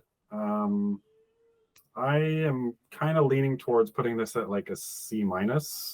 I would go a little bit lower just because of the thing we've been talking about where there's just going to be so I think you're going to have a tough time finding the spot for this in your deck, right? I think there was in the last set we saw Experimental Augury, which was the anticipate with Proliferate, and that card was solid if you cared about Proliferate, and especially I would play that card if you had a bomb to go get. So that might be one of the more the common use cases for including this card in your deck. If you've got a few high powered creatures or just high rarity cards, I'm more likely to include some card selection. It's not going to be a card I think you play very often, though. So I give it a D+. Yeah, I thought you were actually going to try and talk me up on it. So, Oh, no, not really. I mean, there are a lot of bombs to find in this set, but sure, I'll join you on D+ in that case. All right, next up we got Negate. And Negate, the old classic, 1 in a blue instant, counter target non-creature spell. Usually, it's a straight sideboard. Battles of the set change it slightly. I wonder how much, though. My guess is not very much. No, I'm giving it a sideboard. Cool, yeah, and you want to talk through that just ever so quickly? Why you don't think that matters as much, or why you don't think it's relevant to move the needle? There's just I think that so many people are going to curve out with creatures. It just doesn't hit enough important things. And again, all the rares, like all the rares I care about are creatures. Yeah, I'm on board. All right, what's up next? Next, we have Order of the Mirror, which is another one of the transform cards. 1 in a blue for a 2/1 human knight. Pay 3 and a white Phyrexian mana to transform it as a sorcery. And it flips into a 3/3 Phyrexian knight. And these poor cowards couldn't print the word flanking. They did all this crossover stuff where they referenced thing and had a few things of cycling. Couldn't just put flanking on this card. So for people who haven't played with flanking before, it's a deceptively annoying ability, right? It's like, okay, you got a 3/3 and your opponent has a 3/3. Okay, well, this attacks past it. They can't block their 3/3. That's a chump block. They often don't want to put their 4/4 in front either, because it's like, all right, well, sure. Like, I guess I'll just take the damage instead of trading with my 4/4. Also makes double blocks incredibly hard, because usually two 2/2s can gang up on this and kill it. That doesn't happen, right? Because they both get -1, -1. 2 3/3s, that works, I guess, but a 2/2 and a 3/3, that only is a trade. You don't want to trade your 5 power and toughness for this 3 power and toughness. So it's a good ability, and I think this is one of the more solid flip cards we've seen. Yeah, I think just looking like at blue's 2-drops, this is the one you want. Yeah. Right. So just for that alone, I think it's going to get a higher grade than what it might be strength wise. I want to give it like a B-. Yeah, I think it's a fairly, it's a good grade. I think it's also got the small knight synergies, and yeah, the backside is good. It's pretty cheap to transform too. So yeah, I'll join you there. Cool. All right, next up we have Saiba Cryptomancer. This is 1 in a blue for an 0/1. It's got flash. It's got backup 1, and the ability it gives is hexproof, and also the ability it has hexproof. Yeah, this one I also find tough to evaluate because it's not good on 2. Yeah, 1/2 hexproof, baby. But it's very good later. But maybe not even very good. I still think it's quite good later. Yeah. Doing something hexproof and then leaving around a 0/1 body that you can convoke things is and with flash is pretty nice. I want to just say like C-. Yeah, that's where I was gonna go to. It's kind of a mirrored pair with the white combat trick that gives something protection and +1/+1. It's a little bit different things going on there, and it's not as good because protection is better than hexproof by, I'd say a good notch. But I think you're gonna play this deck, like play this card in a lot of your blue decks. Like I think 1 copy is gonna be a totally fine card to play. So C-. So yeah, C- for me. Yeah. Great, cool. Next up, what do we have? Next is Stasis Field, 1 in a blue for another aura. So blue has two mana auras that kind of shut things down. Enchanted creature has base power and toughness 0/2, has defender, and loses all other abilities. Oh, so I like this one a little better than the last one, but it's still not fantastic. Again, it's got all the problems leaving the thing around. But losing all abilities, the blocking, defender, 0/2, that's good. Now, notably, this is a set with a lot of +1/+1 counters on it. So say your opponent has a botanical brawler, right? The white green signpost in common. Well, yeah, sure, like you take away its abilities, but if it's grown at all, it's gonna retain those counters, and even just cast on turn 2, it's still gonna be well, actually, you're gonna make it better. It's gonna be a 2/4. So in that specific situation. So do be careful with that.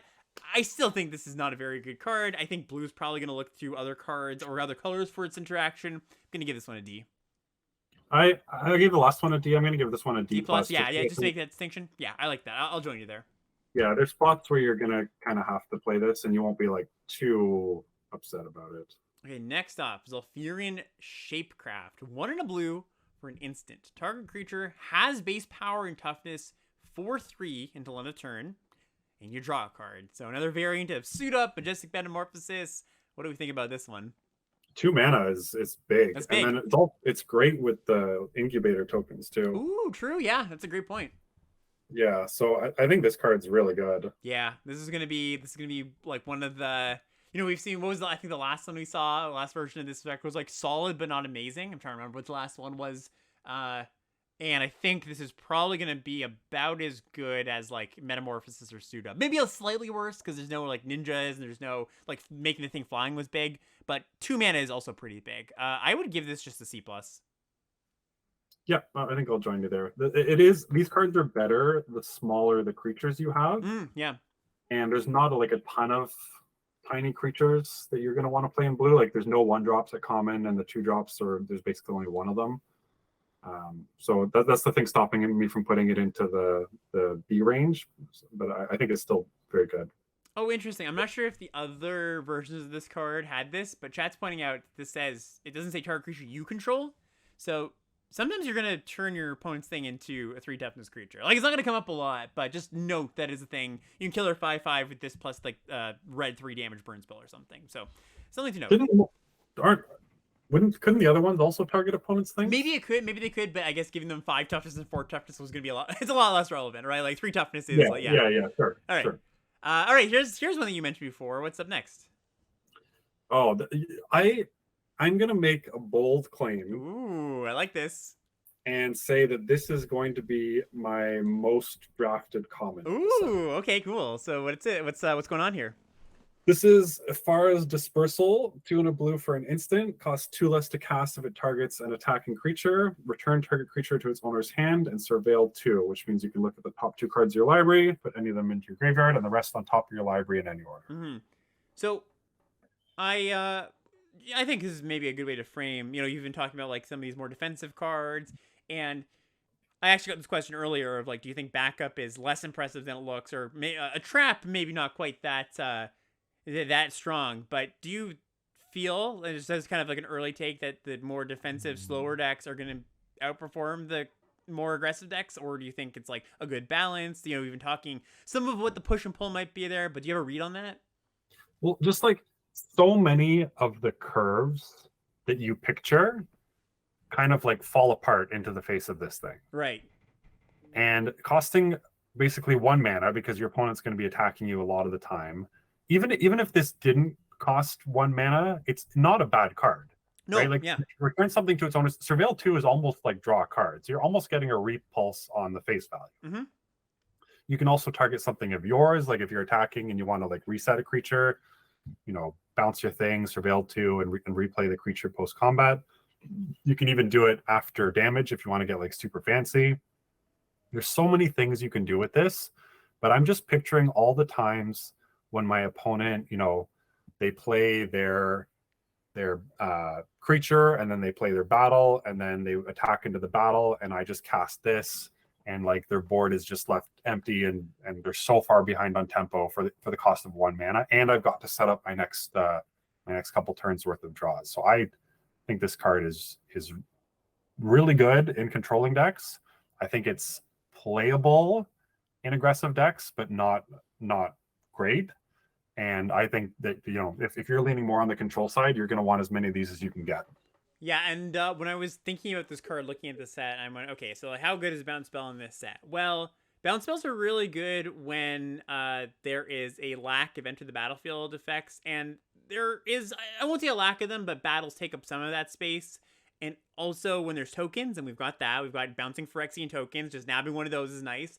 But also with backup creatures, like, you know, kind of like you're saying here, it's like it's really nice if your opponent goes, okay, backup creature attack, put the counter on the thing that's attacking, you get a fraction of a card there, right? Because you bounce the thing that they put a counter on. Well, their other thing that granted the counter, like that's, you know, that power and toughness doesn't exist anymore, basically. Also, just like in general, people using cards to put counters on cards, like forget about backup cards, but just like in the green and white deck, resetting that kind of stuff, that's value too. So yeah, I you know, I don't think it'll be my most drafted common, but I do think it's a really good card. What did you want to give it?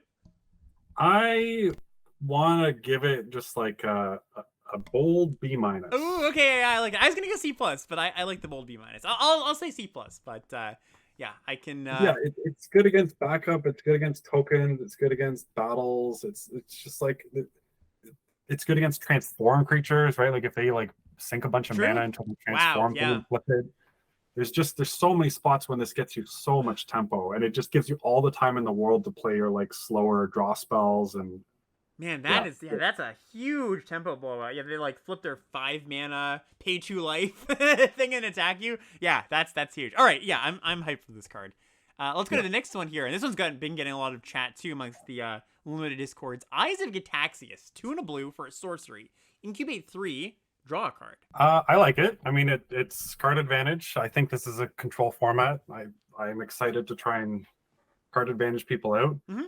It's like, you know, this weird mix between Packmate or like Divination that draws a creature, or some slower version. But of course, 5 mana instead of 4 is a big difference. I still think it's pretty good though. I don't see myself cutting many of these, so I'd probably just give it a C+.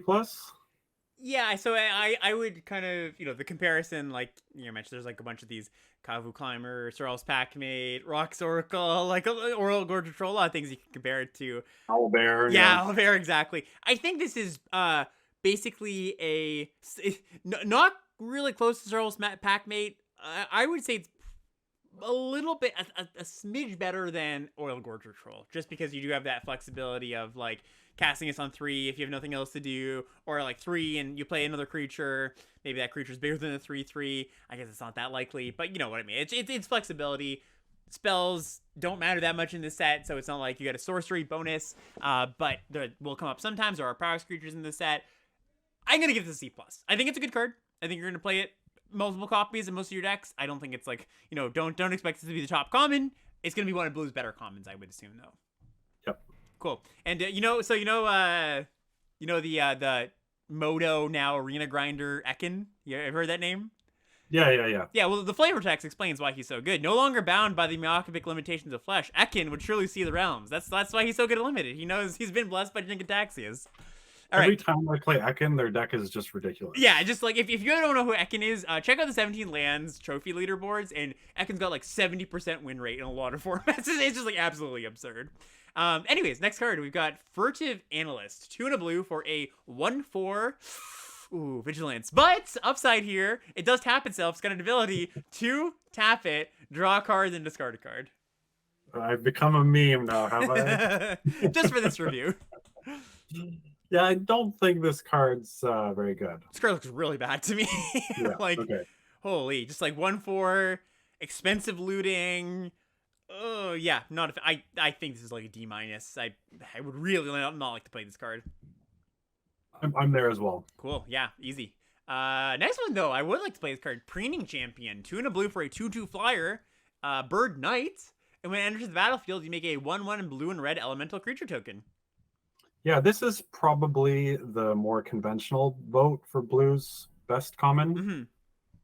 It just seems great, like 2 bodies, especially in Convoke, with Convoke and all these other things that you're going to be doing with it. Just seems fantastic. Flying, spreads out the power and toughness. Yeah, I think this card is great. I don't know if I'd go all the way up to B. I don't think it's quite that good. I think I'm gonna give it a B-. I was gonna give it a B. I think B- is respectable too. It just has so many, like just the raw power and toughness on this, the synergies. I think it pushes it up to that B level. But yeah, I mean, I also wouldn't be surprised if this isn't the best blue common, but I think it's for sure gonna be one of the top 3. You know, I think you're right. Just based on like the stats on this card, I expect it to be at a B level. You just want the bounce spell. You're just like, I don't. Is it really better than the bounce spell? I think. Yeah. What's up next now? Next is Meeting of Minds, which is 3 and a blue for an instant. Draw 2 cards with Convoke. Yeah. So I've been thinking about this card a lot, and I think I like it a lot. So.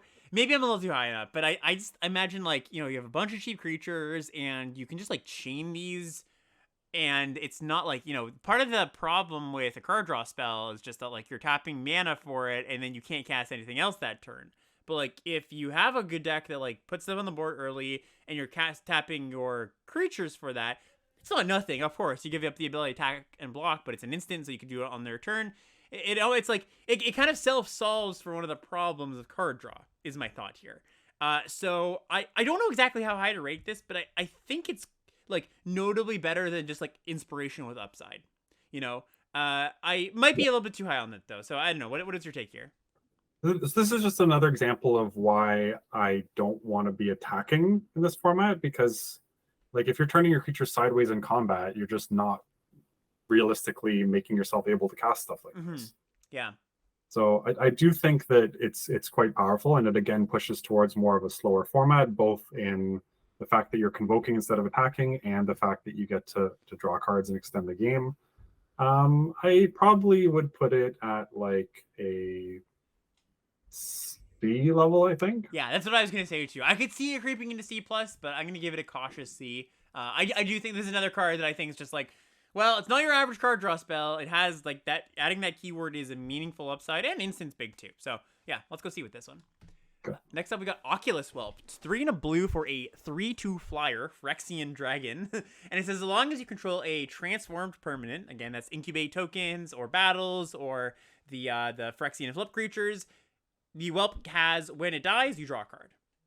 This is one of the worst cards in the set, actually, I think. Probably, yeah. I mean, it's like, we've had variants of this before, and it's been like fine, passable, but I think just the boosted power level of all the cards makes it probably somewhere in the D plus range. I just don't think, or even D maybe. I think this is not a card that, it doesn't do anything in particular.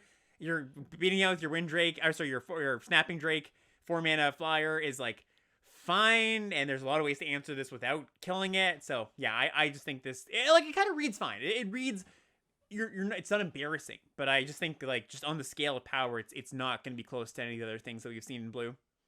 Yeah. So yeah, I'm with you on a D. Cool.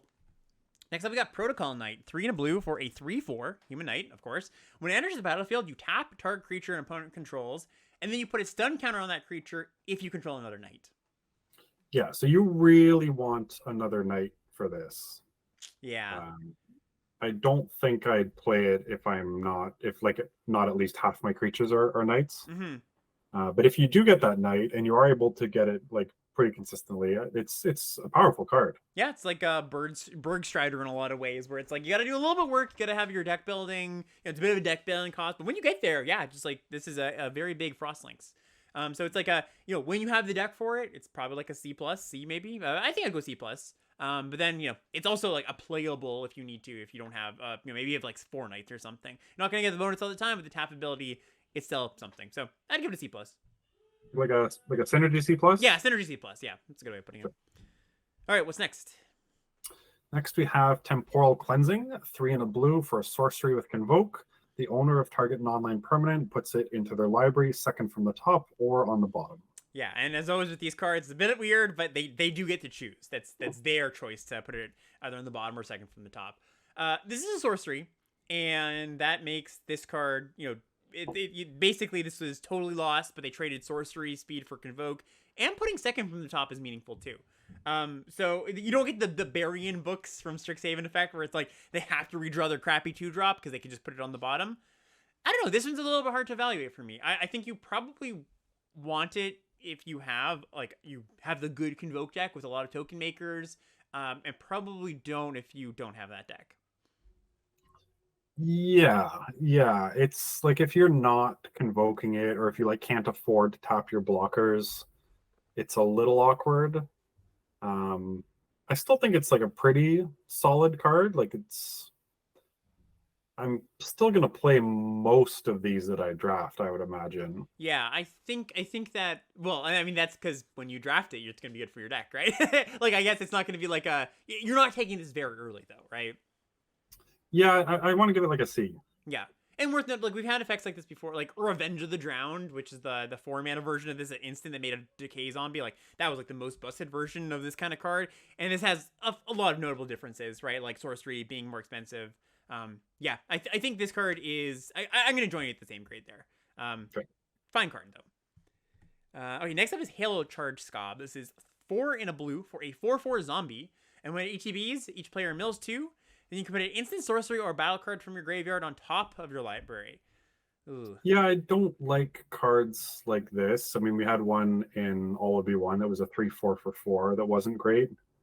And this one being a 4/4 for 5, even though it mills 2 and maybe gives you more selection, I'm still not big on this. Yeah. I'm gonna say like a D. I think this usurps the Drake as worst blue card we've seen so far. I think this card is probably worse than that. Yeah, I think in a few years they're gonna come back to this effect and boost it somehow. Like they've been trying this, like like put your spell back on top of your deck, and it's not ever really good. So yeah, I'm gonna go D- on this one. Don't think you're ever really gonna want it. Next up, what do we have? Another Convoke creature. Have Thunderhead Squadron, 5 and a blue for a 3/4 human knight with flying and convoke. So bit pricey, right? Just 6 mana, 3/4. Like you usually you get this for 5 mana. Convoke means you bump it up 1. But let's say a curve of you go, this is a little bit optimistic, but 1 drop into token makers. You can play this on turn 3, right? Like that is a real curve you can have. Or play on turn 4 in a more realistic situation. So that makes that 6 cost a little more manageable, a little more easier pill to swallow when you look at it that way. Yeah, I'm still not very high on this. Right. Like it's really bad against the bounce spell. Yeah. It's also like, a lot of the instance with Convoke, it's not because we've been talking about you can leave up your blockers. This thing you do have to tap out for. Like, you have to tap your creatures and your mana for. So, a little bit less into that. Also, the payoff is, like, fine. Not exciting. So, I think it's probably like a D+, maybe C-. Yeah, I was going to say D+. Cool. And our last blue common here, Tidal Terror. 4 blue for a 5/6. When it attacks, you may tap 2 other untapped creatures you control. And if you do, Tidal Terror can't be blocked this turn, and it's an island cycling for 2 mana. Yeah, I kind of don't mind this as my top end in a blue deck. Like the fact that this can basically be your like battle winner, right? Like you play the slow control deck, and then you play like 1 or 2 battles, and then like super late into the game you just play this, and then it flips your battle, then it flips your other battle, and then you just take over the game. Right. Yeah. This is a pretty beefy body the turn it comes down. The opportunity cost is low-ish because of island cycling. Yeah, these like giant sea monsters generally are not very good, but that's because they always cost 6 or 7 mana, and island cycling means it's a big upgrade on this kind of card. What would you give it though? I was gonna say C-. Yeah, that's I think what I would give it to. I wouldn't be surprised if this does just get down to the D territory. You never really want to play it. There's just better things to do. You're playing a slower deck. The reason you're doing it is because you have good rares and stuff. So it might just fade into obscurity for that reason. But yeah, I definitely see the potential here. All right, and going to uncommons here, blue uncommons. So first one up is Captive Weird. So this is a single blue mana for a 1/3 defender, and this is a 1 drop in blue, like we've been mentioning. It's one of these flip cards. It's got 3 Phyrexian red. Transform the Weird, and it becomes a 3/3 that when it transforms into Completed Conjurer is what it's called. You exile the top card of your library. Until the end of your next turn, you can cast that card that you flipped. I love this. Yeah, this card's awesome. So cool. So talk maybe people that are a little bit low on it up on this one. Well, like being a 1 drop for Convoke is already great. 3 toughness just like blocks well. It's great. And then you could basically pay 3 to 4 mana to effectively draw a card and turn this into like a real body. Like this is exactly what I want my blue cards to be. Yeah, this is sweet. I would just give this a B. I was gonna go B+. Yeah, it's almost like Voltaic Visionary, sort of, from Crimson Vow, like the 3/1 that you tapped and it dealt you 2 damage, and when you it had this ability, you can play the card that you flip off of it. It's like a small thing that when you have the time to, you can flip it. Yeah, I think this card's great. All right, next up we've got Openhawker. This is a single blue mana for a 1/1, and it's got a ability, tap, add colorless and blue, so 2 mana. Spend this mana only to activate abilities. So kind of funny, powerful card, because a 1 mana dork that can add 2 mana is very objectively powerful, but the thing is, what are you spending it on? So we've got the Phyrexian cards that flip. You pay mana into it and they flip. We've got a few activated abilities just on creatures in general. I think that's the main thing. Oh, we've got incubate tokens. This flips incubate tokens. Like tapping for 2 for incubate and transformers, and then tapping for 1 for convoke. I think you'll be fine with playing this most of the time. Yeah, you definitely have to have some number of convoke cards or some number of I would say 7 cards that use this mana or are Convoke cards where you can use the 1-drop. But if you have that, yeah, it's a pretty powerful card. It's very explosive in that way. So I don't know. It's I say it's explosive, but it's also like it has a limit on what you can actually use that explosiveness on. Like flipping an incubation token is nice, but it's not just like, oh, I'm just smashing you. I think it's like a C plus. Would you agree? I wrote down C. Okay, yeah, that's fair. Yeah, I think that's fine too. That's the grade, like assuming that you have a deck with a lot to spend this on. Yes, I agree with that. Next one here is the blue color hoser in the cycle. So this is change the equation. 1 and a blue for an instant. Choose one. Counter target spell with mana value 2 or less, or counter target red or green spell with mana value 6 or less. So you got to counter, even on mana, counter their 2, or if you're facing red and green, just straight up better counter spell. Yeah, I'm not big on this one though. Like you're not going to counter their 1-drop because this costs 2. And if you're on the draw, you're not countering their 2-drop. And then like at that point, even if you're not playing against a red or green deck, you might have missed your opportunity to do something. Like you don't just want to keep leaving 2 mana up on the hope that you can get somebody with this. Yeah, I think unlike the other color hosers we've seen, like the fail case, or if they're not, like if they're playing a blue-white deck, that first mode is pretty bad, right? Just like only countering a 2-drop, you're not very happy about that. Like you might find a window at some point where it's like, hey, you finally found one, but is that you're happy you got the card out of your hand? You're not really happy about the exchange in general. So sideboard, good card. Like this is like a B- sideboard card, but I don't think this is one that you're very happy to play in the main. It's like a main deck D, I would say. Yeah, so I play a sideboard grade, yeah. Cool. Next up, we got Oracle of Tragedy. 1 and a blue for a 1/3. And it says, when it enters the battlefield or dies, you choose one. Discard a card. Oh, sorry. Draw a card and then discard a card, so you loot. Or you shuffle up to 4 target cards with mana value 3 or greater from your graveyard into your library. I guess that's so you can't loop a lot of these and just loop your deck forever. Yeah, so this is like a funny little card. Yeah, I first saw it and I didn't like it, and now I do like it. Yeah, I think just the 1/3 looting is pretty good. Just like when it enters the battlefield. Yeah, just like seeing blue's 2-drop options, there's not like a ton of them. And this thing, it blocks reasonably with 3 toughness, and it gives you like selection on coming in and on leaving. I think it's going to be like, I think it's actually pretty good. Yeah, I would give it a C+. I think that's that's why I would do. Yeah, it's a cheap body. Like it's a relevant body for blocking. It's a relevant body for Convoke. Yeah, I like Oracle. Next, we got a flip card here. Skyclave Aerialist. 1 and a blue for a 2/1 flyer. Okay, so good front side. Just 2 mana, 2/1 flyer. The transform cost is 4 and a green Phyrexian mana.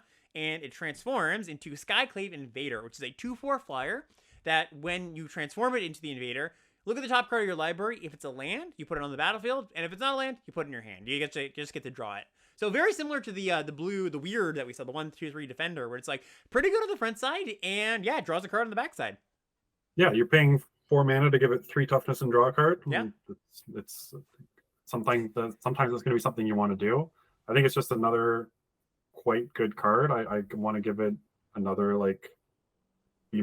Yeah, I was gonna give it a B, but yeah, we're in the same ballpark here. Next up, we've got Xerix Strobe Knight. So 2 and a blue for a 2/2 flying and vigilance. Tap, create a 2/2 white and blue knight creature token with vigilance. Activate only if you've cast 2 or more spells this turn. So this pays you off for convoking, because often you can play 2 things with convoke, or just having a bunch of cheap spells in your deck, which is a good thing to do anyways. Or, like I kind of mentioned earlier, plays those battles too, right? Because you do cast the backside of a battle when you flip it.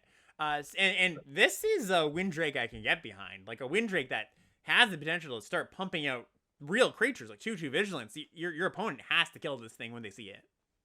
Yeah, this is what I do think that it's going to be scarier than it is.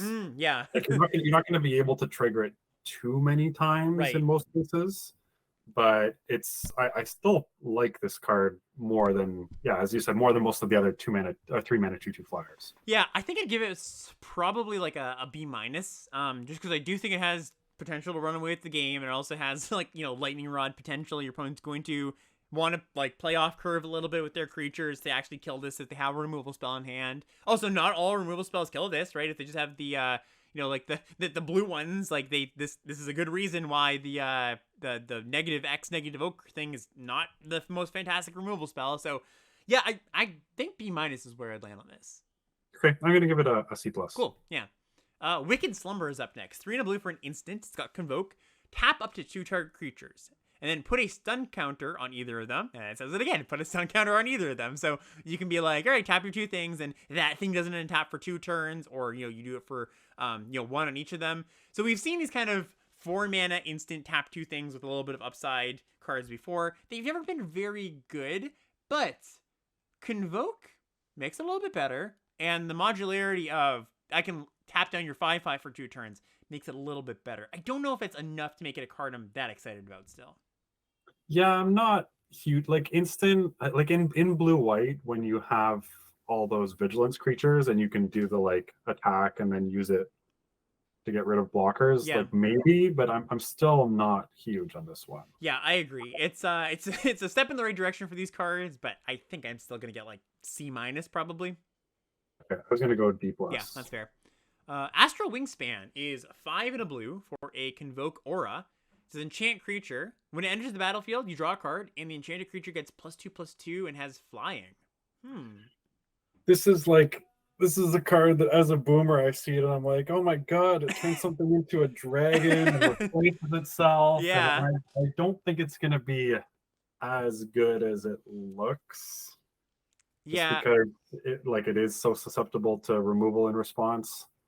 Right, it's removal and response, and also, like, you get your card back, but you're also going down some tempo if they, like, even if you land it and they untap and kill it, like, you're either tapping your creatures or tapping your mana, and this card's not a very good card on tempo. Like, it's very expensive for the effect you're getting. So, I think in too many situations, this card's not going to be great.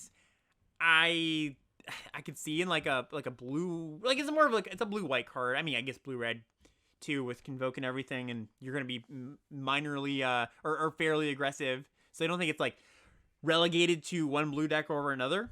But yeah, I'm not super excited about this. I'd probably give it like a C-, maybe D+. C-. I actually wrote down D+ for myself. Okay, so. yeah, I'm gonna go C-, but yeah, not that impressed. Next up here, we've got another one of these Phyrexian enchantments. This is Corruption of Tawashi. 4 and a blue for an enchantment. When it enters the battlefield, you incubate 4. And it says, whenever a permanent you control transforms, or a permanent enters the battlefield under your control transformed, you may draw a card. Only do this once per turn. Yeah, so this is the slowest of all of them. But probably also the highest potential upside. Yeah, if this gets going, like you're gonna run away with the game because there's a lot of things that flip between these tokens and the creatures that to transform and battles. Like there's a lot of ways to potentially trigger this. And we've seen like 5-mana enchantments that draw a card every turn not be good, but this is giving you a 2-mana 4/4. Yeah. 2-mana 4/4. Yeah, just it's like 6-mana 4/4 draw card over installments. It's kind of 7 mana. Oh, sorry, yeah, 7 mana. It's also kind of nice with the Omen Hawker we saw a few cards ago, where you're like on turn 5 you can like basically you're just like you get the thing right away. Yeah, this is hard to evaluate. I think most of these kind of are. I think that this card has also not a ton of incubate in blue, so you have to be like reaching out to the other colors to get a real density of it.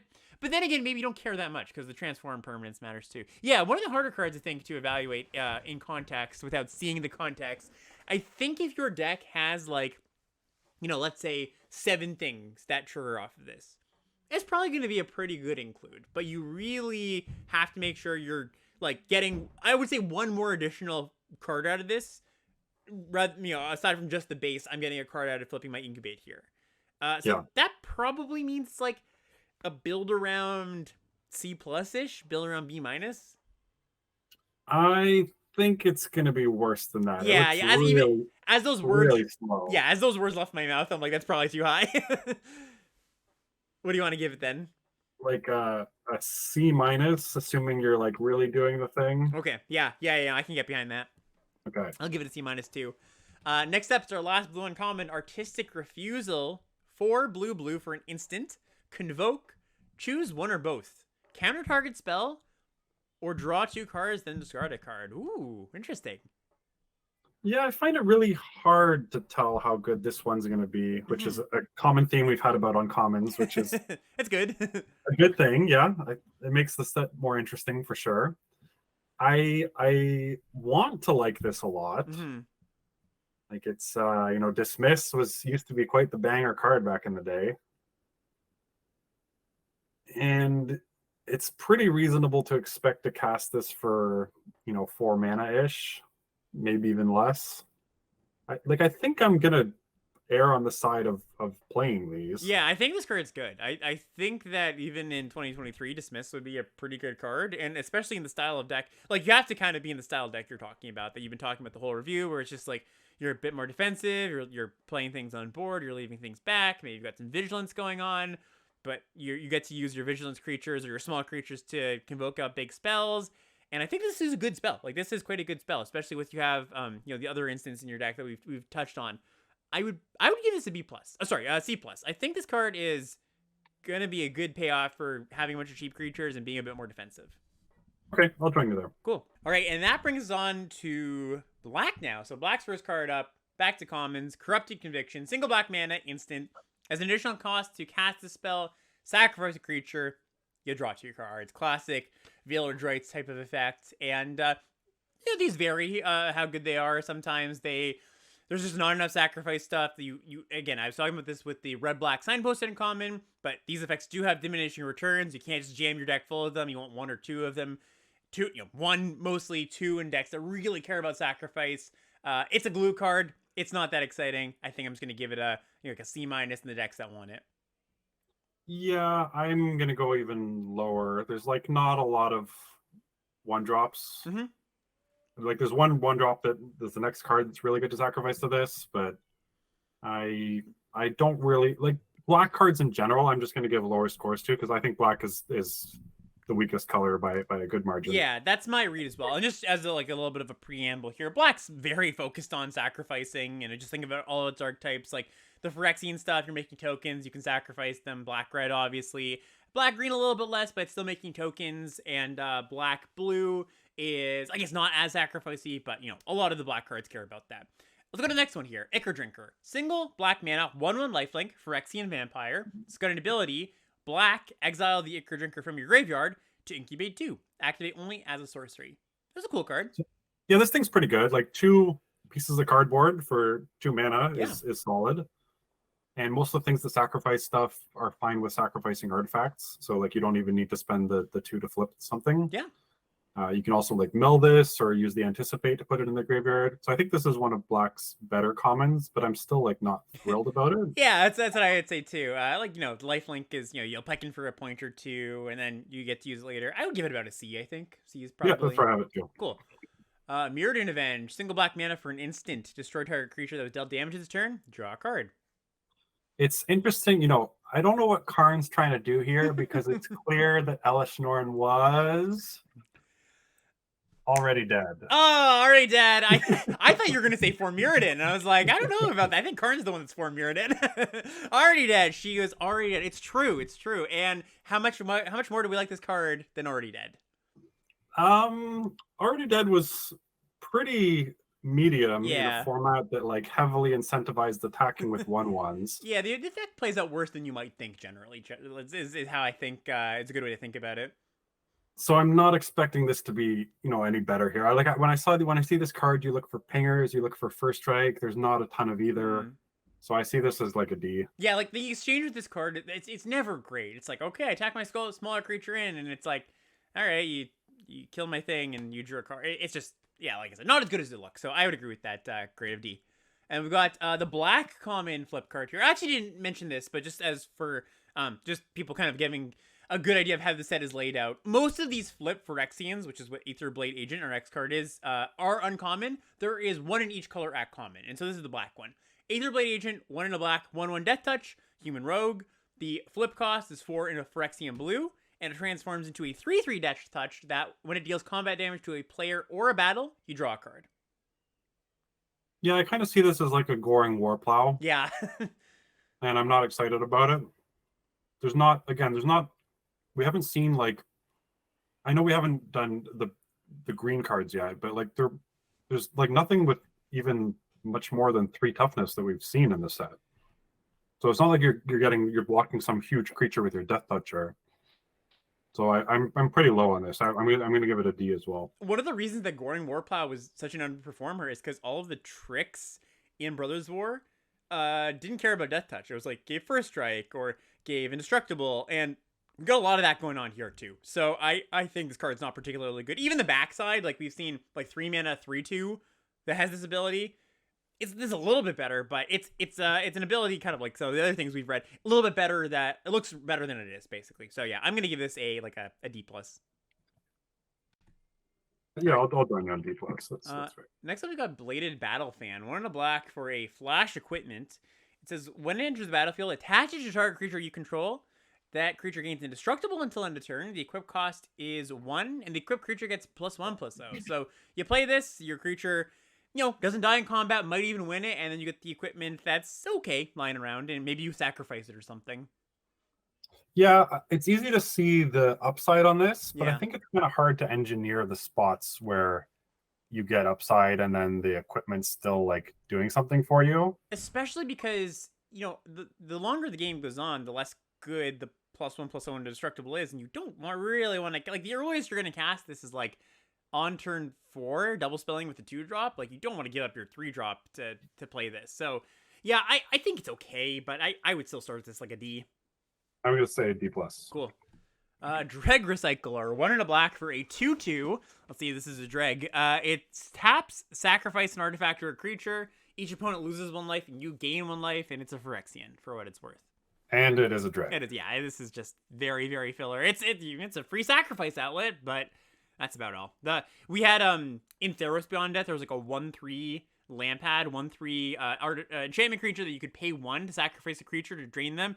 The fact this is limited to once per turn means it's not going to have that much of an outcome on the game. So, yep, I agree D. Final Flourish. This one's better. 1 in a black for an instant.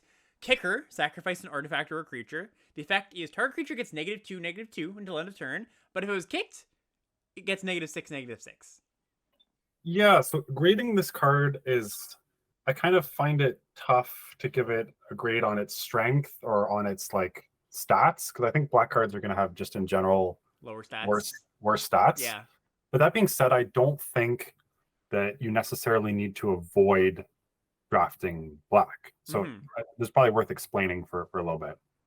So in most sets, like when I was drafting a ton back in the day, back in the boomer days, you would get 11 commons in every pack. Right. And so most of your deck would be commons, and some of the rares and uncommons were unplayable, and that was just the meat and potatoes of your deck was the commons.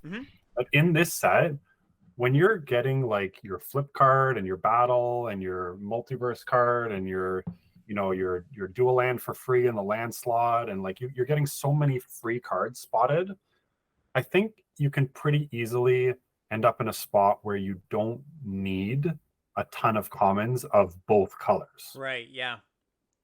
So you can have like you're not gonna draft mono black in the set, sure. But between this card and the 4-mana removal spell that's great, and then like just the uncommons and rares, I think you can pretty easily build a deck with like 8 to 10 black cards and 15 of your other color cards and have like just the premium cards and end up with still a pretty good spot.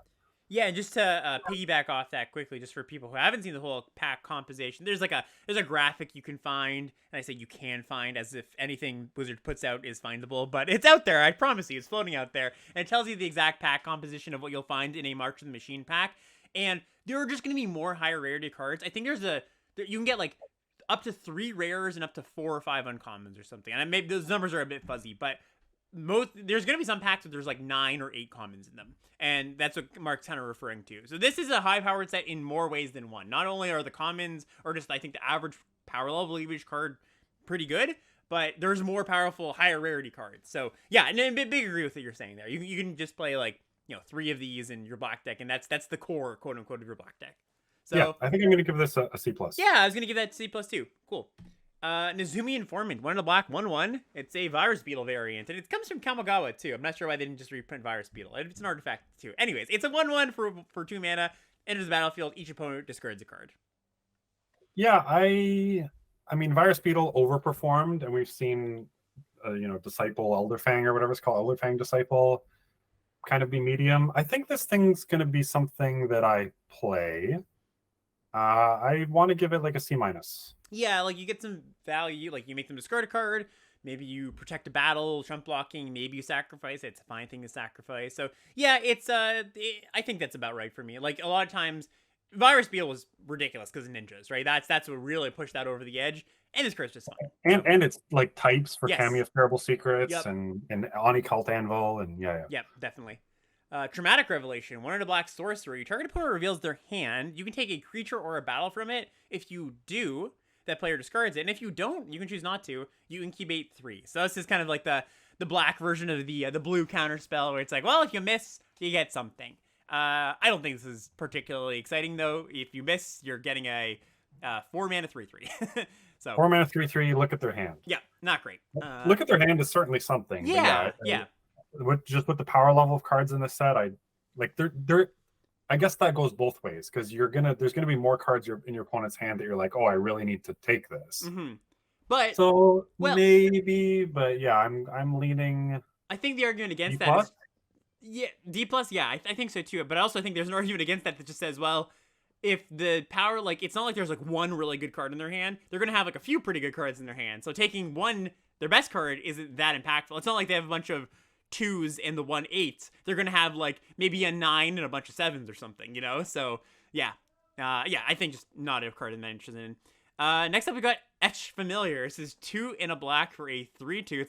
It's the Phyrexianized version of Filigree Familiar, and it says it's an artifact creature, Phyrexian Fox. When it dies, each opponent loses 2 life and you gain 2 life. So it's like a reverse vampire spawn. It's a death trigger, not an ETB trigger, but it's got its power and toughness switched and is an artifact creature and a Phyrexian. Yeah, this is in terms of abilities that are worse on death than come into play. Yeah. This one is one that you don't really mind being a death trigger. Yeah. Because like if you're looking at cards, getting the cards later is huge, but the life loss and life gain is roughly the same at any point. Mm-hmm. So I think this card's still going to be pretty good. Yeah, I think so too. Not, it doesn't blow me out of the water, but I mean, Vampire Spawn was like, if I had to grade Vampire Spawn today in the set it was like a B- basically, and I think this is probably a C+. Okay, I'm going to go C on this. Okay, yeah, that's fair. Next we got Flitting Gorilla. 2 in a black for a 2/2 flyer. Again, another Windrake. When it dies, each player mills 2 cards. Then you can exile the gorilla. And when you do, you put target creature or battle card from your graveyard on top of your library. It's a lot of things I don't like. Like, it's 3 things I don't like in one card. It's a 3 mana 2/2 flyer. It's a death trigger. And it's you put something on top. I think this card's really bad. D-? Yeah, let's go D-. I hope never to play this card. Ichor Shade, another one I probably hope not to play. 1 in a black for a 2/3 Phyrexian Shade. At the beginning of your end step, if an artifact or creature was put into the graveyard, if an artifact or creature was put into a graveyard from the battlefield this turn, you put a counter on their Shade. Yeah, I can kind of. This looks better than other versions of this. There was the one from. It was from the recent set, Brothers War. It's like Brothers War. Yeah.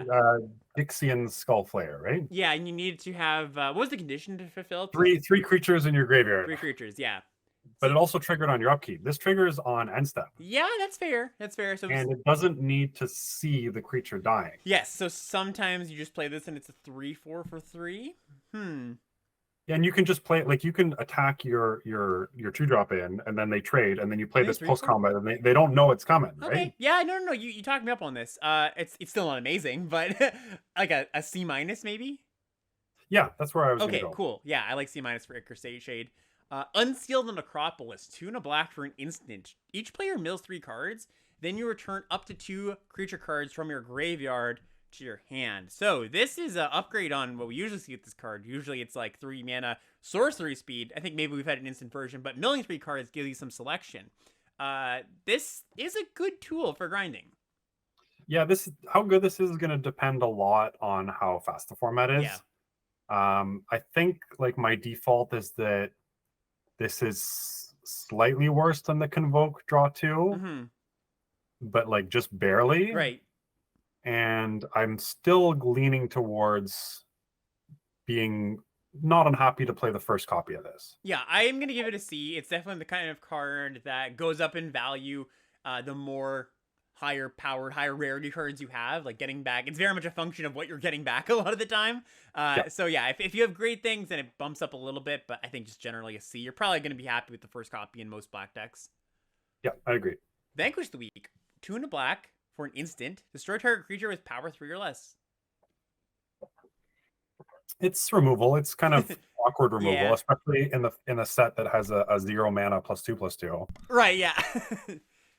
So I'm not like thrilled about this, but I'm still gonna give it like a C minus. Yeah, I was gonna go C. It's just, yeah, it's fine removal. Nothing exciting. Consuming Aetherborn. 3 and a black for a 2/2 lifelink. Backup 1.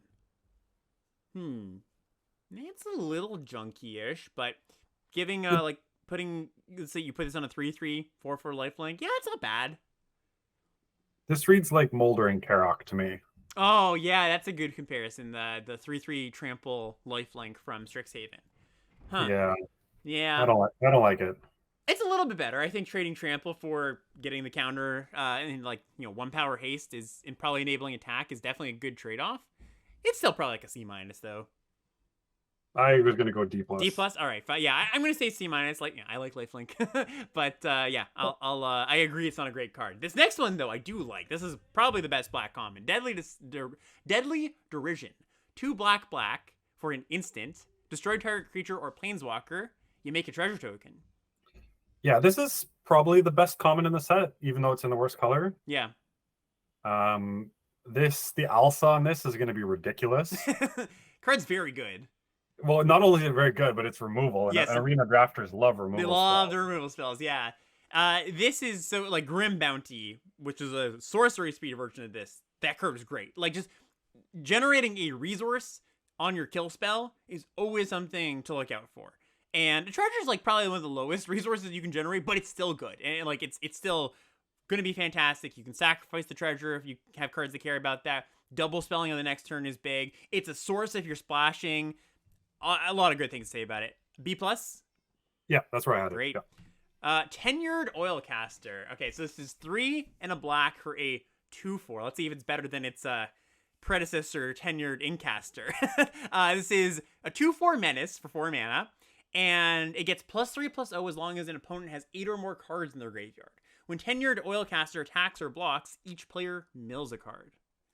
Huh. So you got a 4 mana 2/4 menace. Meh. And then it turns into a 5/4 menace and maybe, helps you get there. Contributes to other mill plan cards, but most of those we've seen have not been very good. I think this just looks pretty junky. I mean, a 5/4 menace is big, but that's, it's kind of like that 2/2 that turns into the 3/3 that makes a copy of itself when it attacks. I think the amount of times this is just going to be a 2/4 menace in your deck is too great for the upside on it. So I think it's a D. Yep, that's what I already written down for myself. So Etched Host Doombringer. 4 and a black for a 3/5 Phyrexian Demon. When it enters the battlefield, you can choose one.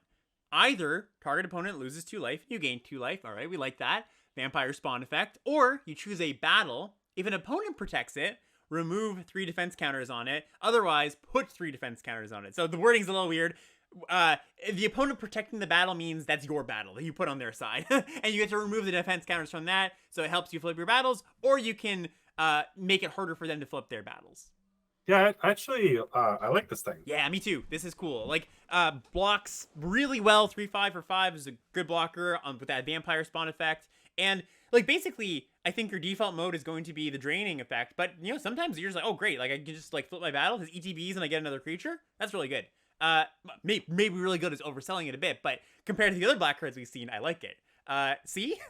Yeah, I wrote down Steve. Yeah, we finally synced. In We took a tandem. while, but we finally synced. I love it. Failed conversion. 4 and a black for an aura enchantment. Enchanted creature gets -4/-4. When the enchanted creature dies, you surveil 2. Yeah, this thing, I started off not liking it, but there's just like almost everything you want to kill has 4 toughness or less. Yeah, it kind of reads as Clunk City, and then you're like, well, Surveil 2 is like a pretty nice bonus on it. Like, we were just talking about the Deadly Derision, which is like a value-generating removal spell. This costs more, doesn't kill everything, isn't an instant. Like, a lot of negative things I could say about it, but it also is a value generating removal spell. Much worse than that, probably like a second rate removal spell. I think you can play a copy of this once in a while, probably like a C minus. I was gonna give this a C. I Okay. have this above the Vanquish. like the Vanquish. Yeah. Okay. Yeah, that's fair. I probably have Vanquish above this, but like I think the first copy of this might be better in your deck than the Vanquish. I could definitely see that. Last black common here, Gloomfang Mauler. It's a big boy. 5 black for a 5/5 menace. It's got backup 2, so it could be a 7/7 menace, and it's got swamp cycling for 2 mana. Yeah, all these like land cyclers, I'm probably being too generous on, but I can see myself playing these things. Yeah, I was gonna give this like a D plus. I think it's probably the worst of the ones we've seen so far. Maybe the blue one's a little bit worse. It's hard to say. But yeah, it's not an exciting one, but I could see putting it in my deck. So D plus. I'll go C minus. Am I? No, I'm gonna join you. I'm gonna join you. All right, cruising along here to some uncommons. Scorn Blade Berserker is our first one here. Single black mana for a 0/1 backup 1. Okay, so you can make it a 1/2 if you want. One mana 1/2. It's got the ability 1 sacrifice this creature, draw a card. So kind of a funny little card. Basically, you can put the ability on. It's awkward in the sense that like you put the ability on something that you're giving the counter from, but then you maybe sacrifice it, or you just look at it as like you put the counter on something, you sacrifice this later, so it's like a cantripping, put a counter on a card. I don't know. It's a card that's very modular, does a lot of things. I don't know if it adds up to a card that's good though. This card is so interesting. Yeah. Like just how they've made so many different play patterns for 1 mana. Mm-hmm. Like you can just make it, a 1/2 for black that can eventually throw itself away. That doesn't seem like that bad. And then you can turn this into a village rights. Yeah. Right? Like sack itself and the other creature. Probably gain a little bit of life in the process too, right? Trump block on the turn that comes down. Well, no. If you're turning this into a village rights, you will need to sacrifice the other creature right away. Well, you can gain like with this yeah. one, Sorry, I like, was meaning like Trump block with this one. Yeah. Yeah, not with the other creature. Yeah. Or you can just like put the counter on something else, ignore the sacrifice ability for that, Mm-hmm. and then just turn this into like, 1 mana 0/1, draw a card later that puts a counter on something, which is also pretty good. Yeah, I think this card's like just good, but I think it's gonna be really tricky to play. Yeah, definitely. It doesn't have like it's not a card where you're like I think you only want one of them in your deck most likely. I don't think you want it like multiples. Probably get a little bit clunky, right? I don't even think I agree with that. Oh, okay. I like this card a decent amount. I like my rating. I'll just give my rating. I think it's a C plus. Okay, yeah, I was gonna go C on this one just because it has a lot of like little things going on here, but I could definitely see those little things adding up to be better, like greater than the sum of their parts, and I think it's probably true. So yeah, okay, you know what? I'll join you at C plus here. Yeah, funny little card. Cool. Blight Reaper Thallid. We're in a black for a 2/2. Phyrexian mana flipper again. It's 3 and a Phyrexian green to flip it. Transforms into a 3/3 that when it dies or when you transform this thing, you get a 1/1. So you got a 2/2 on the front side. When you transform it, you get a 3/3 and a 1/1, and then when this thing dies, you get another 1/1. Yeah, so it's nice having the option to just like if you don't have a 3-drop, you just play this on 2 and then you flip it on 3. Yeah. That being said, like I'm just gonna go back to the even though you get a 1/1 for this, if your opponent spends 1 mana to bounce that, like you've paid 5 mana and 2 life and 2 turns, and they've surveilled 2, and like I just think that bounce spell's so good. But I think this guy's also quite good. Yeah, I think this is one of the better flip cards that we've seen, and we haven't really gotten into like the weeds of this, but I think a lot of these Phyrexian flip cards they look a little bit clunky. I think they are a little bit clunky. I think that like the paying the mana or some life, I think is going to be a little bit. I imagine there's going to be a lot of spots where you never really want to flip it because you have other things to do. And then it's just going to stay on the front side. Now, that's not a bad thing. Having the option is good. But I do think there's, like, this one looks good. I think it's a low enough cost to flip it. You're happy just, like, playing the 2/2. And then, pretty soon after it flips, if you wanted to. You can also just, like, double spell, like, or cast a spell, flip this on turn 5. Totally fine. I think some of the more expensive ones, once you start getting to, like, 4 and 5 mana, I don't know if you're really getting your mana's worth. But this one, that's a different point here. All I'm saying is that I think this one is a good version of that, basically. Even though it has all the caveats that you just mentioned, where it is kind of punishing if they remove or bounce it in response. What do you want to give this? I would give it a C plus. I like this card. Plus, I was going to go B minus. Okay, cool. Yeah, yeah. I also think that people might not do this, but it's going to be correct a lot of the time to flip this in your post-combat main phase. I see. Yes, just like the pre-combat, post-combat stuff you were talking about before, with like different decks are going to be kind of incentivized to do different things. Yeah. Cool. Yeah, no, I'm behind that. Next up here, we got Gift of Completion. 1 and a black for an enchantment. When it enters the battlefield, you incubate 3. And whenever a Phyrexian you control dies, you surveil 1. So you're getting a installment plan 4 mana 3/3. And this enchantment that just, another long line of cares about Phyrexian enchantments here. And that ability is solid. The surveil 1 when a Phyrexian dies is it good enough to put on a 4 mana 3/3 though? I think it is. Yeah.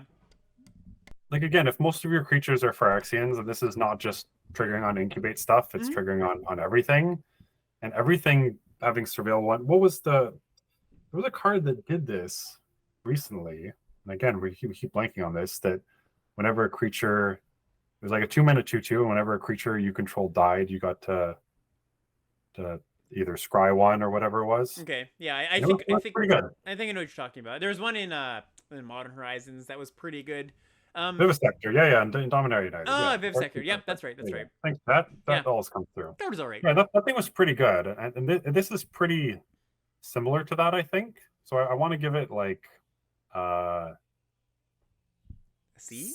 C. Yeah, I was gonna get it a C. I think just like Hill Giant with a little bit of upside and like meaningful upside as the game goes on. So yeah, I like C. Collective Nightmare. This is a really cool one. 2 and a black for an instant. Convoke. Her creature gets -3/-3. Not much to hate here. This card's great. Yeah, this is what we're talking about. The uncommons in black, there's a lot of pretty good ones.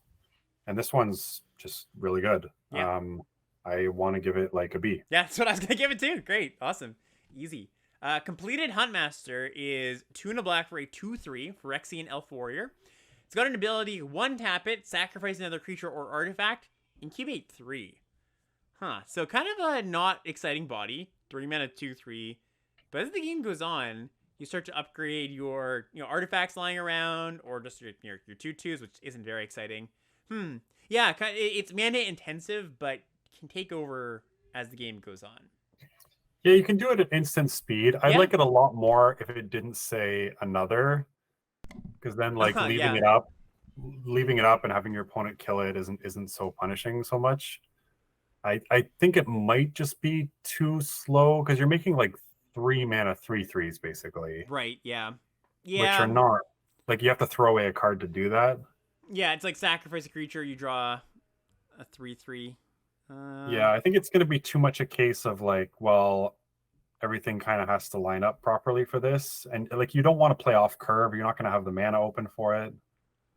So I don't think this card's good, but it has upside, but I just don't see it. Yeah, I think too much of the time it's just gonna sit around for a little bit too long. Like I've said this a lot of time during the set review, but there's a few cards in the set, a good handful of them that have this upside that you can aspire to, but you got to just think about like what percentage of the time is that upside gonna happen, right? I think most of the time with this card, it's like 70% of the time it's like a 2/3. Maybe you sacrifice one thing, and sometimes you go off with it, but I think it's gonna be a negligible part of the time. So I would give this like a D+, I think.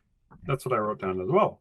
Glistening Deluge, the black card in the color hate cycle. 1 black for a sorcery. All creatures get -1/-1 until end of turn. Creatures that are green and or white get an additional -2/-2. Wow. So your green and white creatures get -3/-3. That's pretty brutal. Like that's just like a one-sided sweeper in a lot of board states. Yeah, I don't think you want to play it if you're green black or white black. But if you're black blue or black red, I'm pretty happy main decking this. Yeah, like blue has a bunch of 2/1s that we've seen. Red we will see has like 1/1 tokens and some other 1/1s. Even green has green some and white X ones. Yeah.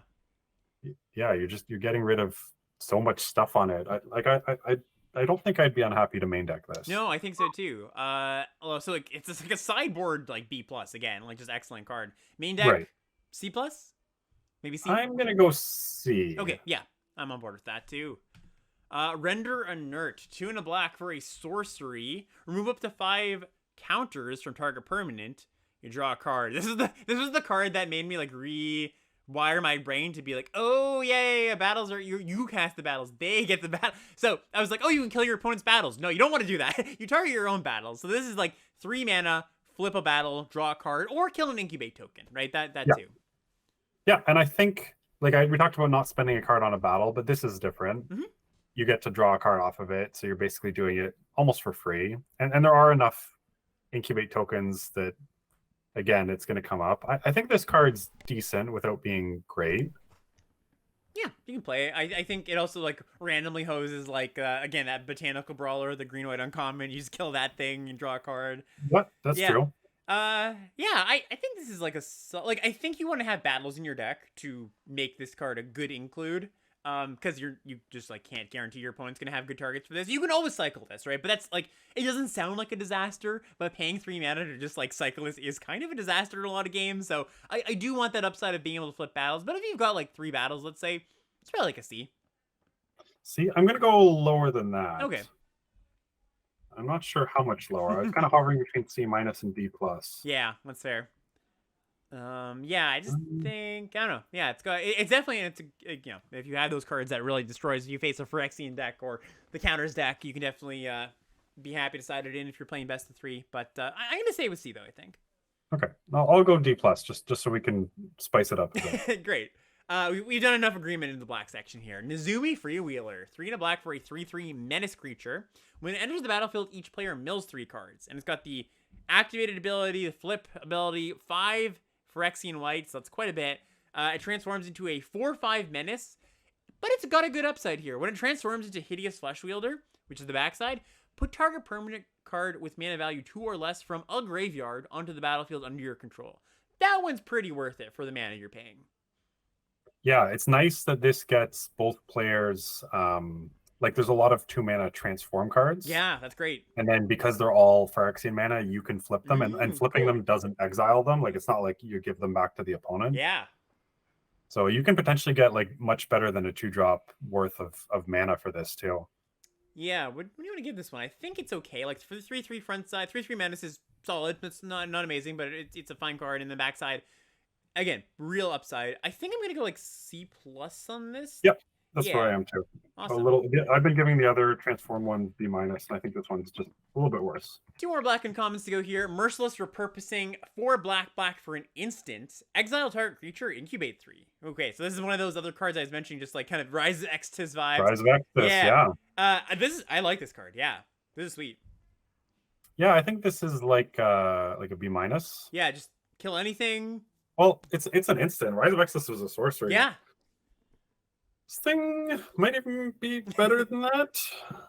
I'm gonna go. You think it's a B? I was gonna go B minus on this one. Okay. I think it's just like a lot of value. Instant's really good. Yeah, it's a cool card. Poor Urbrask just getting destroyed on that table too. Our last one here. Oh, it's a boomer card here. Phyrexian Gargantua, 4 black 4/4. When it ETBs, you draw 2 cards and you lose 2 life. Double Phyrexian Rager. Yeah, just 2 Ragers stapled together. Yeah. I mean, it used to be great. I think it's still good. Yeah, I think it's still pretty good too. I think that I think it's gonna be interesting having you have this like collection of cards that will deal you damage. Like you have like some of this, some of the other black cards. You also have like the Phyrexian flip cards. Like it's gonna be interesting balancing your life total. You can have too many of these cards. But this I still do think this is quite good. Like it's a big body. 2 cards is a lot of cards. 2 life relative to what you're getting is not that much life. So yeah, I think this is like a C plus. Yep. Well, I'll join you at C plus. Great. All right, and that's black. You good to go around to next color? Yeah. Cool. Let's get this done. Yeah. All right, so moving right on to red here. Aki Scrap Jumper, great name. Red for a 1/1. It's a Phyrexian Goblin. It's got the ability 1 in a red, tap it, sacrifice an artifact or a land, you draw a card. Hey, 2 mana to use this. Doesn't sacrifice creatures. I think this is a pass. But convoke, Mark. I know, but yeah, it's yeah. just, That's the joke. Yeah, I think like this is my experience with reading this card. I was like, oh, that's really bad. And then I was like, oh wait, convoke, and then I went, yeah, it's still pretty bad. I think. Yeah, I think this is, you'll probably do better basically for your cheap card slots. And we've seen kind of some of these effects where it's like sacrifice a land or discard a land, or it's just this 2 mana and sacrifice is a bit too much of a cost. I think it's probably a D. I was gonna go D plus. Yeah, I think that's fine. I think you're lacking. Like, you're a convoke deck and you don't pick up the good cheap enablers. This is actually probably what it's meant for. You're a convoke deck, you didn't pick up the good cheap enablers, you get this last pick or close to last pick for free, basically. And then it's fine there. So, yeah, D+. Yeah, like with enough, like, so if you have like 10 convoke spells, yeah, then you're like pretty happy with this. Yeah, then it's a mana dork at that point, right? It's a 1 mana 1/1. But you still have to get to that range, and 10's a lot, I think, even for being, if you are blue-red specifically. I think that's still quite a few. Not to say that you can't get there, but it's not an easy thing to do. Yeah, but I'm just saying, like, D is a low grade for a card that there's a deck where you'd be like actively happy with them. Yeah, and this is gonna be like how we're gonna see how it plays out in practice. My gauge on it is you're gonna have like 6-7 convoke spells, and maybe it's still good enough there. But yeah, we'll see. I think it's probably good to be cautious about it to start off with, but I can see this coming up. Beamtown Beatstick, great name. Red mana for an equipment. The equipped creature gets +1/+1 and has menace. Whenever the equipped creature deals combat damage to a player or a battle, you make a treasure token. Okay. Equip 2 mana. So the comparison here is, well, Goldbane pick in right. reverse. Worse though, right? Because in reverse, right? Because pick is 2 to cast, 1 to equip. This is 1 to cast, 2 to equip. The thing with pick was you always wanted to. As long as you had clear hidden, it's 0 downside to equipping it because you get the mana back right away. It's not true for this card, right? So it's a small but very meaningful distinction. So yeah, don't want to look at just what the card does poorly compared to another card. Is this just like a fine card to put in your red deck though? There's a lot you can do with the treasure because so many of the sacrifice things are fine sacrificing artifacts. I just think this is a set where you're not going to be happy to play equipment. Yeah, again, I do want to give that caveat of there are a few things that really do incentivize you to play equipment on that bonus sheet that we'll get to tomorrow. But I think this is, a lot of people are going to read this as Goldbane pick. It is not that. Goldbane pick, I'd probably give like a B-, and I think this is probably like a C-, maybe even a D+. Yeah, that's what I wrote down, was C-. Okay, cool. Coming in hot, single red mana, instant combat trick. Target creature gets +1/+0 and gains first strike until end turn. Scry 1. Yeah, Scry 1 on this is big. Yeah. We've seen a lot of effects like this that don't have the Scry 1. Still not a very effective trick though. Like, it kind of does a little bit of everything, but nothing very well. Yeah, I've always kind of hated Kindle the Fury. It never feels like it really gets you exactly what you want. Yeah, I think this is pretty... compares poorly to a lot of the good red combat tricks we've had lately. So I would give this a D, maybe even D-. I was going to say D, yeah. Cool. Murin Banesplitter, another equipment here. Single red mana, flash. When it enters the battlefield, you attach it to target creature you control. Equipped creature gets +2/+0, and the equip cost... 3. So it's almost a flash bone splitter, but 3 equip makes that way worse.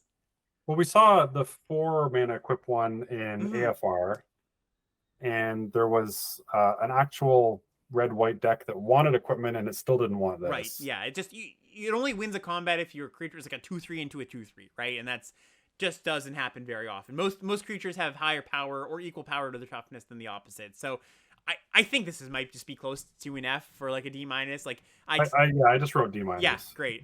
We haven't been given too many Fs, which is, I mean, that probably speaks to the quality of the set more than, us being lenient graders. But it's also the fact that all of these multiverse cards, like they do give you more upside for Yes. some of the less played cards. There's spots where you could be like, yeah, I can see a deck where I would play this. Yeah, we haven't even touched on, like, this is something that definitely out of the scope of this set review. We'd go another hour and a half. But, like, there's the 10 companions, right? We're just like, oh, but this is good with the companions, right? So, don't, comment section of the YouTube, don't ding us if you're like, oh, it's so good with Luris. Yeah, I mean, it definitely could be. There's a lot of cards that will be, but, that's to the discretion of the player. You'll discover that when it happens. Next, right, like there are some cards that we give a D- to that I'm sure are going to make one of my decks because I've got a Yorion and I'm just like trying to play everything. So yeah, you can't give anything enough in this format. We got another free quote-unquote combat trick here. Burning Sun's Fury. 1 red for an instant, convoke. Up to 2 target creatures get +2/+0 and gain haste until end of turn. Yeah, this one's weird for me. It's weird for me too. Yeah, like it seems powerful, but then it doesn't like win any combats. So it's like, I guess the use case for this is you play a 1, or like you play your cheap creatures, and then later in the game, you like play a big creature, you tap your small things to haste it out, and like your next biggest thing also gets haste and +2, and like haste doesn't matter there most likely. Yeah, it's odd.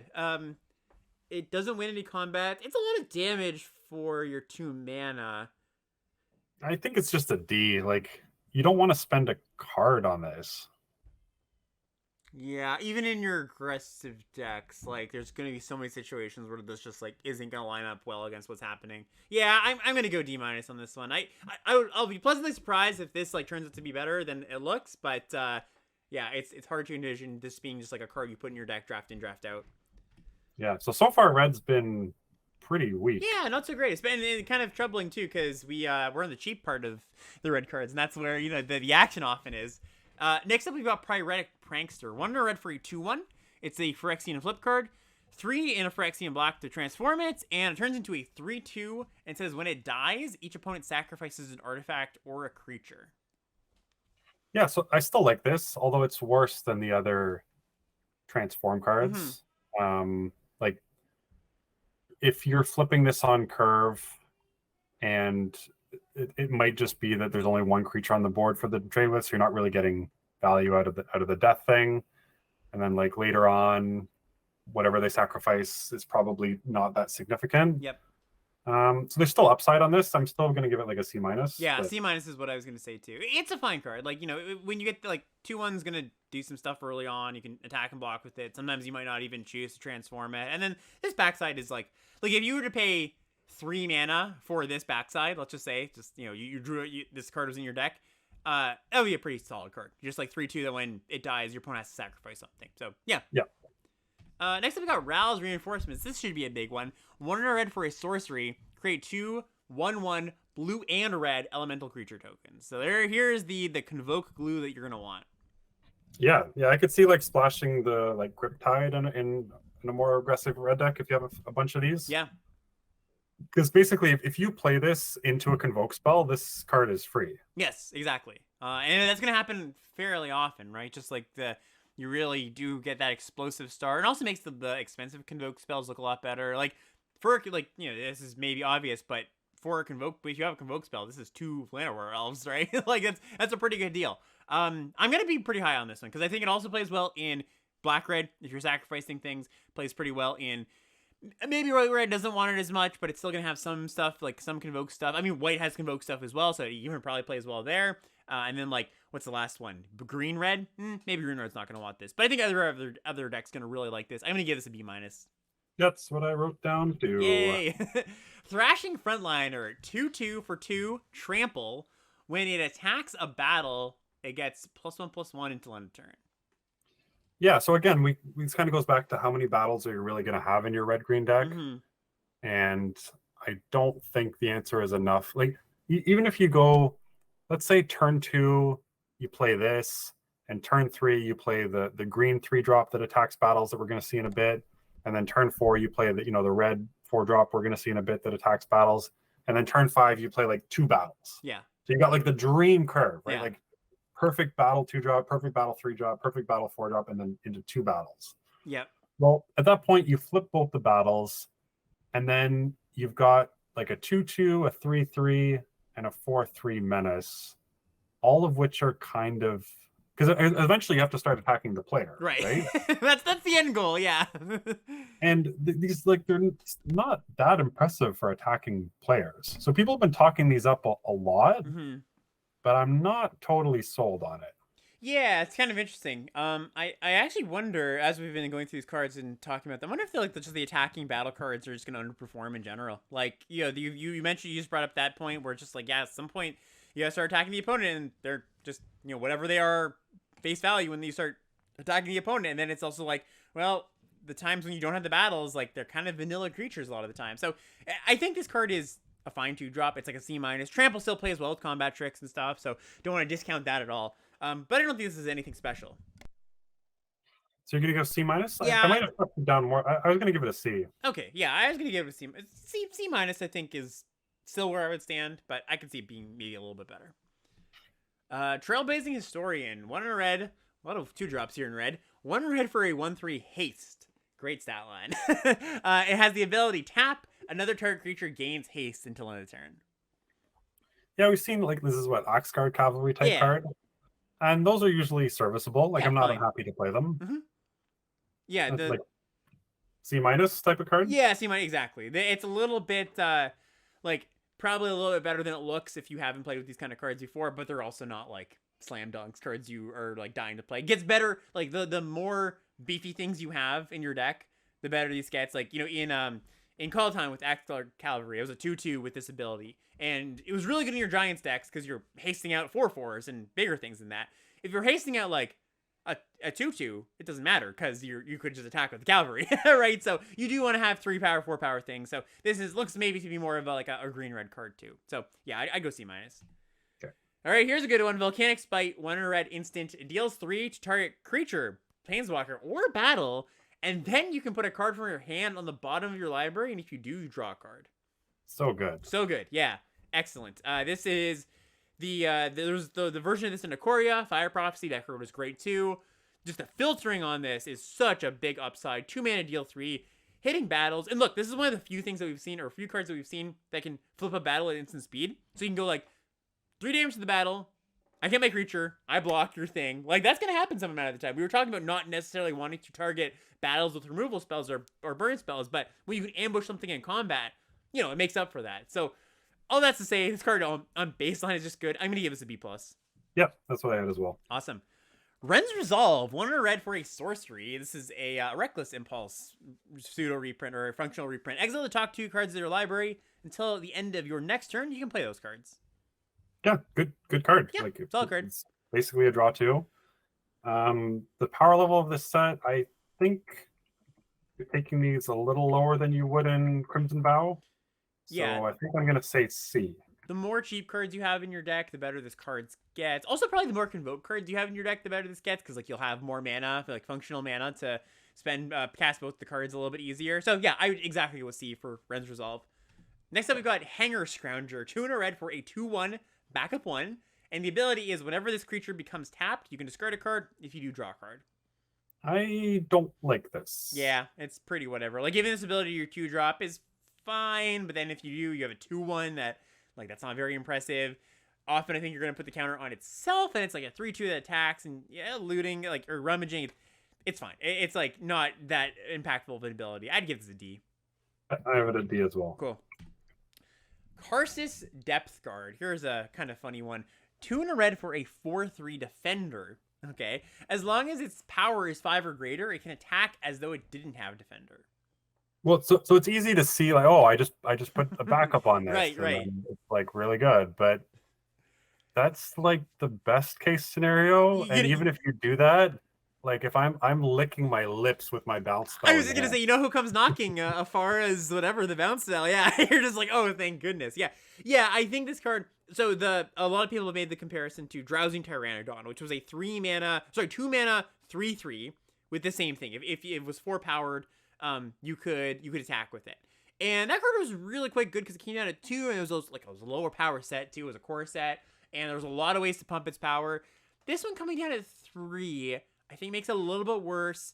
I think that you do have like the natural curve of this into the 4-drop backup creatures like I was talking about. There's quite a few of those. But even still, like, if you then, like, any removal on this card is so bad for you because not only are you're getting rid of that fraction of a card that I was talking about where, like, you get rid of that counter, it just goes vanished. But also just, like, now this comes down and you have to have another way to pump it to be able to attack with it again. And not to say that backup's the only way to do it. There's other ways, but it's just another layer of annoyance, basically, in the game, another hoop you have to jump through. So I think this card reads well, but plays worse than it reads. So I'd probably give this like a C-, D+. Okay, I went D. Cool. Yeah. This is kind of an interesting one. Marauding Dreadships. This is a 3-mana, 2 red, 4/1 hasty vehicle. When it enters the battlefield, you incubate 2, and it's got crew 2. Yeah, I kind of like this thing. Yeah, me too. Two pieces of cardboard, 2 rectangles. Yeah. It crews itself. It's sometimes gonna just be like, if you go, I play my 2-drop, and then they play their 2-drop, you play this, you smash this in, you're left with a 2/2 behind. That's not so bad. Or like, on a later turn of the game, you just go, turn 5, you play this, you flip it right away, attack with a 4/1 haste. That's not bad either. Yeah, I think it's not a sensational card. It's not going to blow you out of the water, but it's statted well. It's got good things going for it. I think you just give it a solid C. That's what I wrote down as well. Great. Searing Barb, 2 and a red for a sorcery. It deals 2 damage to any target. If it's a creature, that thing can't block this turn, and you incubate 1. I don't get that second line of text. Like, because you can deal it to face, right? It wouldn't be like no, but like, are you really casting this and not killing something? Most of the time, yeah, but they just have to put it on there, so it's not just like I think the wording would have to be more confusing if they didn't have that. Or you're saying like just like delete, I'm just saying, like, delete it. You think that the creature can't block. Like, are you ever going to use this as like? I see. One creature can't block. Right, or it's like throw away enough text that it might not even. Yeah, like what's the point of the words? Yeah, I can see that. Yeah, like I'm never casting this on something that survives it unless it's for lethal, and incubate 1 is so little. I don't like this card. Yeah, I kind of liked it on first read, but then I just a lot of small points against it, like 3 mana deal 2, like you mentioned that Sorcery. Sorcery. That line of text in the middle is kind of negligible. I guess the point that when that comes up is you go to kill an X2 and they have a combat trick or something, right? Like, and then you can still attack. But then you're just better off using your own combat trick. Like, yeah. Yeah, I think you have to pay 2 mana to unlock your 1/1. Not great. There's the 2 mana deal 3 that we saw. There's another removal spell we're gonna see in a second in red that I think is better than this. So yeah, I'll just give it the D. That's what I wrote as well. Red Cap Heel Slasher, 3 mana. Sorry, 3 and a red, 4 mana for a 2/3 first strike. Backup 1. Yeah, I don't like this thing much either. Do you? I don't hate 4 mana 3/4 first strike. I was gonna give this like a C-. Yeah, so how much more do you? That's what I was gonna give it too. But this is like actual first strike, and a lot of times we get like fake first strike where it's like on attacks only, or on your turn or whatever. And like this does the thing where it comes down, it stops your opponent from attacking, and then it cracks back reasonably well. I don't know. I kind of like it. You want to go better? No. I was gonna say I like it in the context of it's still C-, but I think it's a fine C-. Sure. Yeah. Sure. All right, next up, War Train Slasher. This is a big boy. 4 mana, 3 and a red for a 4/3 menace, and when it attacks a battle, you double its power. Yeah, even without that second line of text, this thing's not bad. Yeah, 4/3 menace that's a solid stat line. Yeah, I think this thing is probably a C+. Yeah, let's do that. I like that. It's gonna. So you attack into a battle, and your opponents they've got to have a really tough choice of like, well, like. I mean, it might not even be that tough of a choice. They probably can't put 2 creatures in front of this. Like, they can't just, like, go 2 for myself to not let you flip your battle. So, I think this is going to be a pretty good battle flipper, even though it dies to, like, the volcanic spite. But that's, whatever. That card's going to kill a lot of things. Yeah, because people have said, like, oh, you can chump to stop them from flipping a battle, but that sounds like a horrible plan. Yeah, it does not seem like a very good plan. I agree with that. Yeah. And this thing is basically, like, unjumpable, because it's got menace, and it's huge. Next up, we got Onaki Javelineer. 5 mana, 4 and a red for a 5/4 reach. There's your secret reach creature in red. Tap it deals 2 damage to target creature or battle. Oh, sorry, player No, or not battle. creature. Oh man, Yeah. creature would be nuts. No, it taps to deal 2 damage to target player or battle. Even without being able to hit creatures, though, I think this thing's really good. Yeah, I like this card. It comes down, it blocks pretty well. It just sits there, like doing 2 to the opponent each turn. Like that's kind of nice. Like the thing is, often with your 5 drops, unless they have like a good combat ability, they come down and they often don't have a good attack because your opponent often will have like 2/3/3s around, right? And it's just like, all right, well, I need another spell to get through, and maybe they're a bit reticent to block in that spot because the trick does blow them out. But you know, it means that often you have to have another piece of the puzzle to get your 5 drop through, and that could be true sometimes. But if that's true, this just sits back and starts dealing some damage. Yeah, I like this. As far as the 5 drop goes, I would give it a C. I'm gonna go C plus. Ooh, nice. And I think I would give it a C plus even if it didn't hit battles. Yeah, that's nice. I like that. Okay, cool. I'm gonna say it's C, but respect the C plus. And your opponent just can't ignore this, and Yeah. they also can't really get through it. right, yeah, they can't fly So over. what are they doing? Yeah, they have to spend a removal spell on it a lot of the time. Yeah. Furnace Host Charger, 5 and a red for a 5/5 haste. Mountain cycling too. Yeah, again, mountain cycling Yeah, makes fine. and single red means that you can potentially like this is nicer to enable a splash than the ones that are double pips. Yeah, definitely. So if you have a like 3-color rare that one of the colors is red, this is a nice way to just get the red source in your deck. Yeah, I still think it's like a C minus. Would you give it a Yeah. C? Yeah. Yeah, C minus? well, I'm with you on C minus. Great. And our last comment here, I believe, for red is Shadow the Source. 5 and a red for an instant. It's got Convoke. And it says, choose one. Either Shadow the Source deals 6 damage to target creature, planeswalker, or battle, or you destroy target artifact. Yeah, I started off hating this thing, and I don't hate it anymore. Oh, yeah, I think this card's good. I think this is like an actively good card. Actively good card Yeah. has been called. So, how much Modern Horizons have you played in your time? Have you drafted this set before? I have played 0 Modern Horizons. So there's a card called Mob, and it's 5 mana. It's 4 and a black, Convoke, destroy target creature. And that card was really good in a high-powered set. This is an additional mana, of course. But, you know, I think in a slightly lower-powered set, like, that's a fine trade-off. I think this card is going to be just like you have to enable it in the fact, like, you need to have the cheap creatures, but that's going to be a given. But I think you're going to just be happy playing this card a lot of the time, just multiple copies even. Oh, so how you've talked me up to a C. How much higher than a C are you on this? I was going to give it a C plus. I think Okay. that it's got like that slight modality, not a ton, of course, but slight modality, and I think that maybe the difference here is the context of, well, the black decks in general might want to sit back a little bit. Red decks are a little bit less happy about just like sitting back on their creatures and then casting this, but I think in most, like, I think you're going to be very happy with the first copy, and the second won't be too cumbersome. So C plus for me. Okay. All right, that brings us to the uncommons for red. First one here. Here's the color hate card for red. Lithomantic Barrage. Single red mana. Sorcery. It can't be countered. It deals 1 damage to target creature or planeswalker, and it deals 5 damage instead if that target is white and or blue. Yeah, this one I think is one of the ones that I am going to leave in the board. Yeah, we noted there are a few X1s, or a good number of X1s running around, but that still doesn't, like, yeah, like that's more for the incidental stuff, right? You don't want to put a full card in your deck and your opponent never presents an X1. If you have to, like, use this as, like, all right, I, like, attack my 3/3 into your 4/4, and I finish it off with this, that's pretty bad.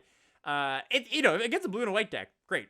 And or white deck. 1 mana removal spell. Fantastic, right? But I don't think you can reliably put this in your main deck. So it's like a sideboard B plus again, just like B or B plus, and then main deck just probably don't want it. Yeah, I'd actually been happy to main deck this, even if it dealt like 3 damage to white or blue if it was an instant. Right, yeah. But yeah. Yeah. Can't get behind it. Next up here is Furnace Gremlin. 1 and a red for a 1/2 Phyrexian Gremlin. It's got a pump ability. 1 and a red. It gets +1/+0 until end of turn. And then when it dies, you incubate X, where X is power. Yeah, this thing's pretty good. Yeah, I think so too. People are gonna, like, it's easy to see the best case scenario for this, but even the worst case scenario for this is pretty good, right? Yeah, like, so say you play this on turn 2, and okay, let's just say they have a 2/2. Okay, so you tack in, and they probably block, right? But then you got a 2-for-1, right? You get like it's not a very efficient one, but you get some material. You can then play a 3-drop on turn 4. Maybe you flip your token, and then the late game, like you play this.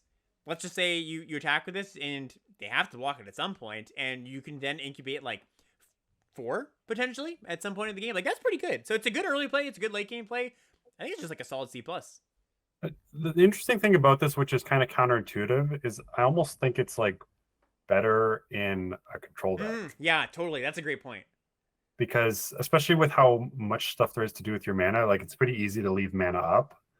And then if you're threatening that this can get like 3 power on their attack, then they can't really attack with 3 toughness creatures because it's so bad for them. Yeah. If they attack with a small creature, you just like trade this off, and like 2 mana, it convokes well. Yeah, I think this card's if you're aggro, it gets a lot more awkward, I think. So yeah, it's going to be interesting to see where this ends up. Sorry, what did you create it? I gave it a C+. Okay, I'll join you there. Kenra Spellspeaker. 2 mana for a 2/2 trample, 1 red. 2/2 trample prowess. That's a pretty good front side. Backside, flip card here. 3 Phyrexian blue. Backside is a 3/3 with trample, ward 2, prowess, and prowess again. Yeah, I like this card. Yeah, this thing's sweet. Yeah. It's cheap to transform. Like the front side's good. Like just like 2/2 trample prowess. That's a very threatening body. It's the best front side, right? Yes, I think so. I think it's probably the best front side because maybe top 3, top 2 or something. If maybe there's 1 or 2 we've forgotten. But then the backside, it's not as big of an upgrade as I think a lot of them. But actually, maybe it's not even true because prowess trample. That's like really threatening as well. And ward 2 means you can't like basically when you flip this to the backside. You have two ways of interacting with creatures in general, either blocking them or killing them with removal spells, and this is pretty resilient to both of those things. Yeah, I like this card a lot. I would give this a B. I can still tap 5 creatures to cut this down, though. That is true. Yeah, you can do that. You can do that. All right. Join me at B. Yeah, I'll join you at B. Awesome. Furnace Reigns. This is the Act of Treason. 2 in a red. Sorcery. You take control of target creature until end of turn. And when that creature deals combat damage, you make a treasure. So, marginal upside. But, if you got a lot of sacrifice outlets, and we have seen quite a bit, I think this is a good one. It's 3 mana, not 4. So, yeah, look out for it. I don't even think the upside is that marginal. Like, they don't want to block the creature that you stole. Great point. So it's like 2 mana-ish a lot of the time to cast this, or it like enables the village rights post combat or whatever, right? Yeah, or just like you get like like in a deck that is looking to play this card, that treasure token's probably a real piece of material, even if you're not casting a spell off of it, right? Like you sacrifice it. Yeah. So I mean, this is definitely you don't really want it anywhere else, but in that deck, it's probably gonna be like a B-. You're gonna take it. I was gonna give it a B- Great. as well. Harried Artisan. This is 2 and a red, 3 mana for a 2/3 haste. Okay. The backside is a Phyrexian flip card. 3 and a Phyrexian white mana turns into a flying haste 3/4. Yeah, I like this thing. Yeah, it's solid. It's the front side is a little bit underwhelming, but still fine. Like 2 mana, 3 mana, 2/3 haste is passable, and then turning into a good threat on the backside. Solid. I was gonna give this a C+. Yeah, I was just gonna go C, but yeah, same ballpark. Scrappy Bruiser is interesting. This is a funny one. 3 and a red for a 3/4. When it attacks, up to 1 target attacking creature gets +2/+0 and gains trample until end of turn. Then you return that creature to its owner's hand at the end of combat. Weird card. Yeah, if that thing was optional, it'd be really sweet. Yeah. Like if the returning, I mean, was optional. Without that, this thing seems pretty awkward. I think there's too many little awkward things about this. This thing has to attack. You have to return the thing. Yeah. Yeah, I think just not that interested in it. I don't want to give it a D. It's a cool card, but I think it's probably gonna be like a D+ or something. I was gonna go D. Yeah. I might even go D-. Oh wow, that bad. Okay, yeah, no, I think it's interesting that they felt they had to give that clause to it. I don't think it'd be too good without it. Maybe it would be. I don't know. Next up, I'm marking you down as a D+ so I can highlight it. Yeah, let's do D+. All right, nice. We know this one's a banger. Stoke the Flames. 2 red for an instant. Convoke. It deals 4 damage to any target. Great card. Yeah, this is like B plus. Yeah, people going to the face, really good. Convoke, really good. Like, nothing's bad about this card. Fantastic. You would play, like, if this didn't have Convoke, it would still be pretty good. 4 damage to anything, right? Yeah. Convoke Yeah. puts it over the edge. Yes. Fearless Scald, 4 in a red, 5 mana for a 3/2 double strike, backup 1. Yeah, this one's interesting. I think I like it less than the 1/3 double strike, though. Oh, yeah, for sure. Agree with that. And I wasn't like super high on that card. So I think for this thing, like it's a lot of mana for 0 value. I don't know, C minus ish. Well, so you play this, and this holds back a lot of things just on its own. Like, I think you're very rarely gonna put the counter on this. So you put it on like an evasive creature, a trampler, maybe sometimes just the stats line up on your battlefield compared to theirs, where you just get a good clean hit in. And then this does like stabilize you on the crackback too. Like, they can't attack into it. I mean, it dies to a lot of things, but I don't know. I'm not trying to talk it up to like a B minus or anything, but I think I'd just give this a C. C? Yeah. Okay. All right, closing out red here. A few more cards to go. Ramosian Greatsword, 4 in a red for an equipment. It's got Convoke. Equipped creature gets +3/+1. It has Trample. Equipped 2. Yeah, this is another weird one. Yeah, definitely. So I like this a lot with the token, like the 2 mana Ral's Experiment or whatever it is. The make 2/1/1 blue and red elementals. It's pretty nice with that. Nice little 2-card combo. But in your average deck, like say you don't have a bunch of those. My gut is that I just can continue to say that I think equipment is not going to be great in this set. I think so too. Yeah, that's my vibe on it as well. Yeah, it's got a little bit of like dwarf. I want to go like D plus, even though that sounds really harsh. Yeah, I was gonna give it a C minus. It's sort of Dwarven Hammer-esque, but Dwarven Hammer gave you a creature up front, and that was a big deal. So yeah, that's optimistic, but I'm looking to see how that one plays out. But I'm starting low. And our last red one here is Shivan Branchburner. 7 mana, 5 red for a 4/4 flying haste with Convoke. I heard you say it as the Branch Burger. The Branch Burger? Sounds not so tasty. This is pretty solid, actually. Like, just imagine any can where you've got the 2/2 or the 2 mana token maker in red, and this is just like a 5 mana hasty dragon. Yeah, you do need to like take a turn off of attacking. Yeah, kind of. Well, like, you're not attacking with your 1/1s that often, anyways. Like, I think it's more of a glue piece to enable these cards. But then you're running into my blue bounce spell. That really goes back to the blue bounce spell. I am gonna probably give this a lower score than you, which seems to be the trend for the set for today. I think I was gonna give it a C. I was gonna go C minus. Okay. That sounds right then. I'll stick with my C. And that's red. All right, so moving on to green. Let's jump into green here. We've got the first common, Arachnoid Adaptation. Single green mana for an instant. Target creature gets +2/+2 and gains reach until end of turn. Untap it. Mark, remember when this card cost 2 mana and wasn't uncommon back in Return to Ravnica? That those days no longer exist. We're getting this effect for a whole mana less. 1 mana for this trick. And we talked about this before, but the difference between 1 and 2 is huge. Yeah, gigantic. Good trick. Just solid trick. I'd give this a C. Yeah, I think I wanted to go C plus on this. Okay, yeah, no, I'll join you. I thought I was gonna have to talk you up on it, but yeah, great. Yeah, it's so good on defense too. Yeah, that's true. Yeah, just like going for that's actually a really good point, because a lot of the time, like, you know, you're gonna have the 1 mana to just like in a tight combat situation be like, okay, nope, I blocked your thing. Sorry, you don't get to flip your battle. So yeah, or great. like again, you're like if your opponent taps out and puts all their cards on the table and attacks you. Like, you just get to freely 1 mana ambush something, probably their biggest thing with +2/+2 and reach. Yeah. Like, this thing seems really good. Sweet. Yeah, let's go C+ for Arachnoid Adaptation. Second comment here, Placid Rotten Tail. Cute little guy. Single green mana for a 1/1 Vigilance. Fungus Rabbit. It's got an ability, 2 and a green. Exile Placid Rotten Tail from your graveyard. Put 2 +1/+1 counters on target creature. Actually, only the sorcery. Yeah, there's no Convoke in green, I don't think. No. I can't think of any cards that have Convoke in green. I don't think so.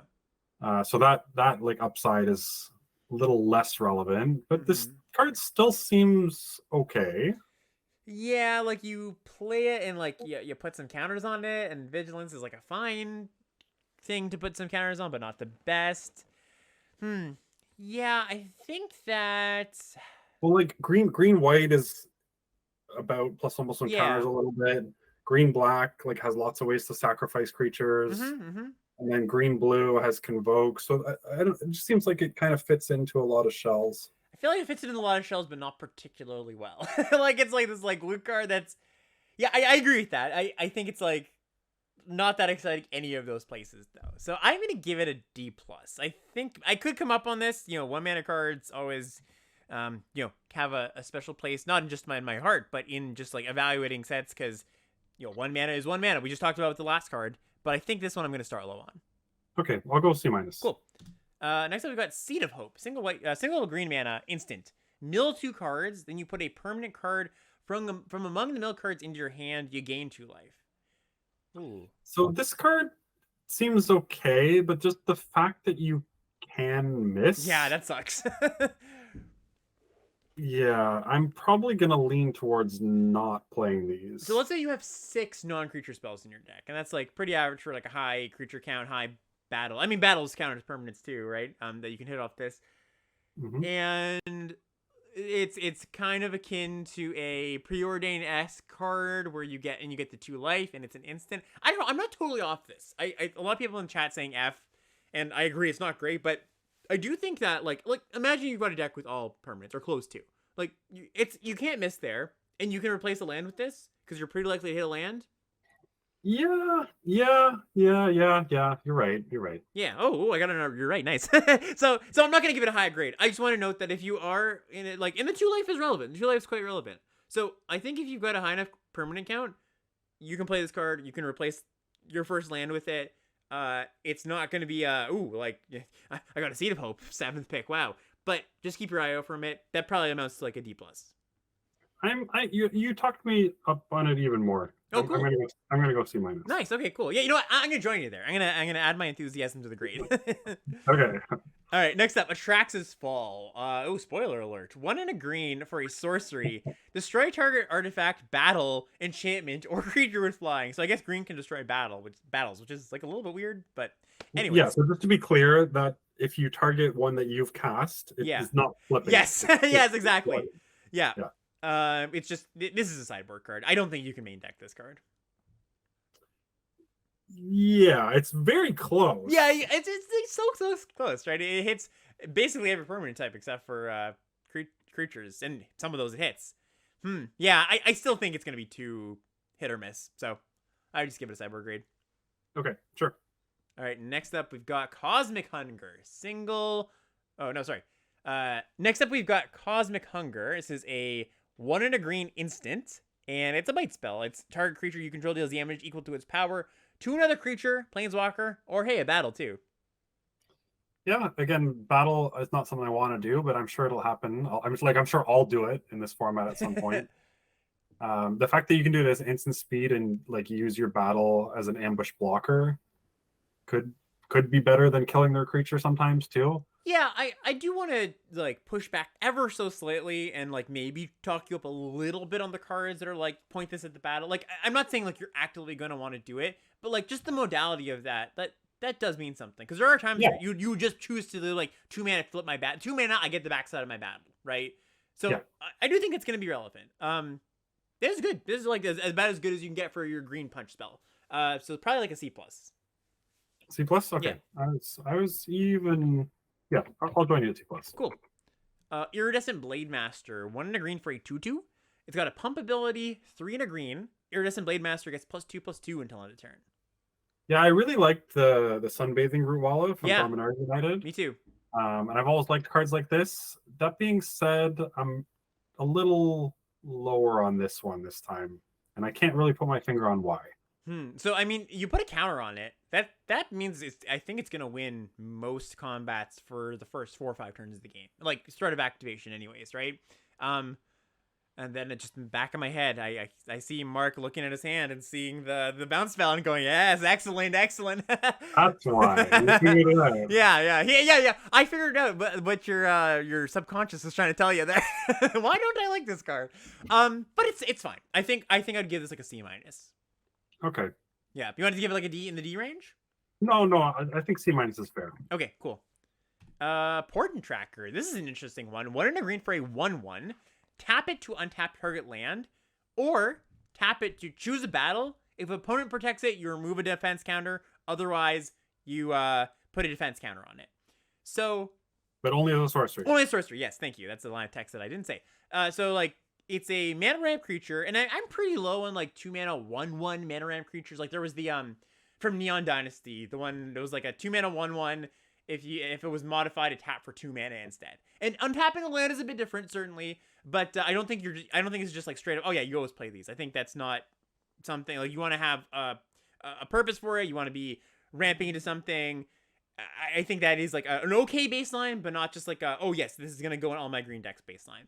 The additional you can ping a battle once per turn. It's a bit slow. I mean, it's kind of nice because I think a lot of times what's gonna happen with battles is they're gonna take 2 attacks, like either from 2 creatures or over 2 combats. So like often I think you can go like deal 3 damage to a battle, then this gets off the last counter. So I think that's actually going to be kind of relevant. And, just defending the other battles that your opponents play is pretty nice. There is a card coming up that enchants a land to add mana. So, like, you can do something there where you're like, play this on 2, play the 3-drop enchantment, and you can, like, make a lot of mana. So that's kind of a cute thing to note. Overall, I think it's a solid card if you have battles and if you also are, like, kind of a bigger deck doing things with bigger mana. So what do you want to give it? I would give this a C in the right deck, like C in a deck that has those requirements. I'm a bit lower. I'm giving it a D plus. Okay, it's just such a bad top deck. Yeah, totally. No, I agree with that.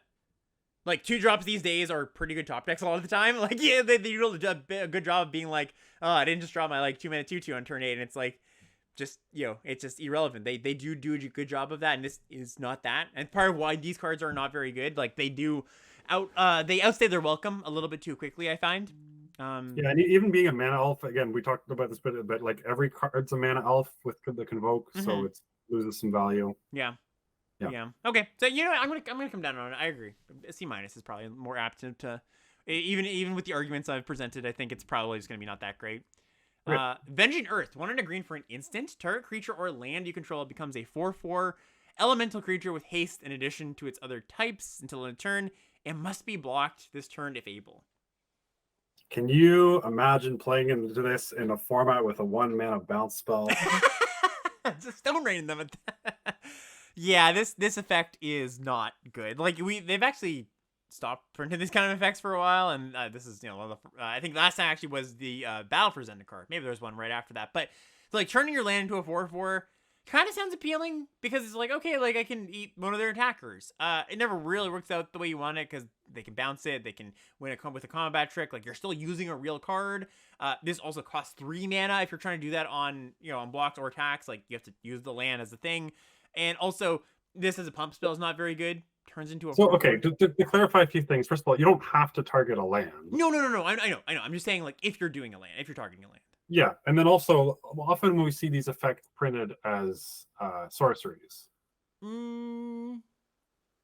like the something must be blocked this turn. That's sure. I was talking about like the animating a land thing. Those are usually right. I mean, this I've talked you down on it. Now I'm going to kind of talk you back up on it a little bit because I do think like normally with those types of cards like whatever the Herald unites the elves or whatever it was the thing that made from Kaldheim that gave what's it called, the 3 mana gives +1/+1 for each creature you control and trample. And it had to be blocked. Like cards like that are when your opponent is tapped out, the fact that they can be removal spells is good, but then when your opponent has mana open is usually what makes them so bad because you like can't play it into open mana. And the fact that you can just use it as like a trick instead, there is some modality to this thing. Yeah, no, you're right. And I like all of my like the thoughts I just like put up there. That was more setting up like again, doing the thing I usually do with, like, I know people like read this and see, oh, like, oh, cool, I can like make a 4/4 for 2 mana, eat a thing, it's a removal spell. I was more trying to talk it down from, I think, where people's expectations, like, even in chat right now, people are like, oh, this is fine. And I don't think it's a bad card, but I also think it's like not just like a card you're just gonna put in your deck happily. I think it's like I would give it a D just to put a letter grade on it. But it's also like, it's good with backup, it's good with incubator tokens.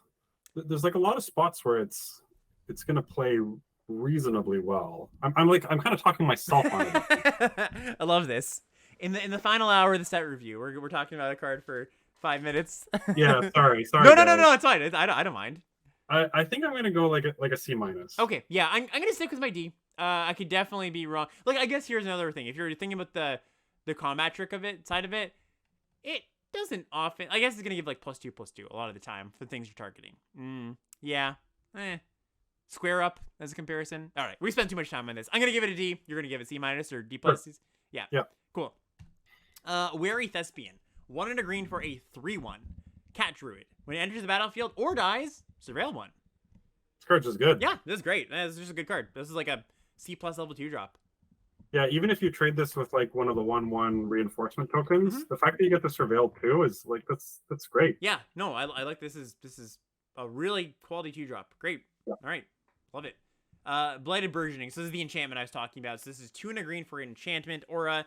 Enchant land. When it enters the battlefield, you incubate 2, and then wherever the enchanted land is tapped for mana, its controller adds an additional mana of any color. So, you know, this is the combo. You have a bunch of mana. You get your Arbor Elf. You got your Utopia Sprawl or whatever it is, and you go to town with it. I think this is actually a reasonable upgrade on what we see usually on this kind of effect. Like, usually we like put a counter on something. I think Incubate 2 is a little bit better than putting a counter on something. Well, the funny thing is they're literally like, if you look at this as a 4 mana play, right? 4 mana, add, create a extra mana source and make a 2/2. Right. And there's literally a card we're going to see in a couple of commons that's a 4 mana instant, put 2 counters on something, and like search for a land in your deck. Right. And they're almost the same card. Yeah, that's true. Yeah, it's very similar. Well, yeah, that's a great comparison. I mean, that one's an instant. You can like get a combat blow up, but So, I mean, the baseline on these is like, you want them in a specific deck. You want to be color fixing. You want to be ramping. But I think it's like a fine tool to do that if you're in the market for it. Yeah, I don't hate. I was gonna give it like a C minus. Yeah, I think so too. I think that's good. And like, do you actually want to combo? Like, if you have this, like, here's a good way to frame it. Maybe if you have this card in your deck, you have something you want to splash. Are you then more likely to put the Portent Seeker in your deck? I don't know. Like, probably not. It's just like a small little cute upside. But yeah, I'll go C minus on this one. Next up, Overgrown Past. Ooh, this is a nice one. 3 mana, 2 and a green for a 2/2.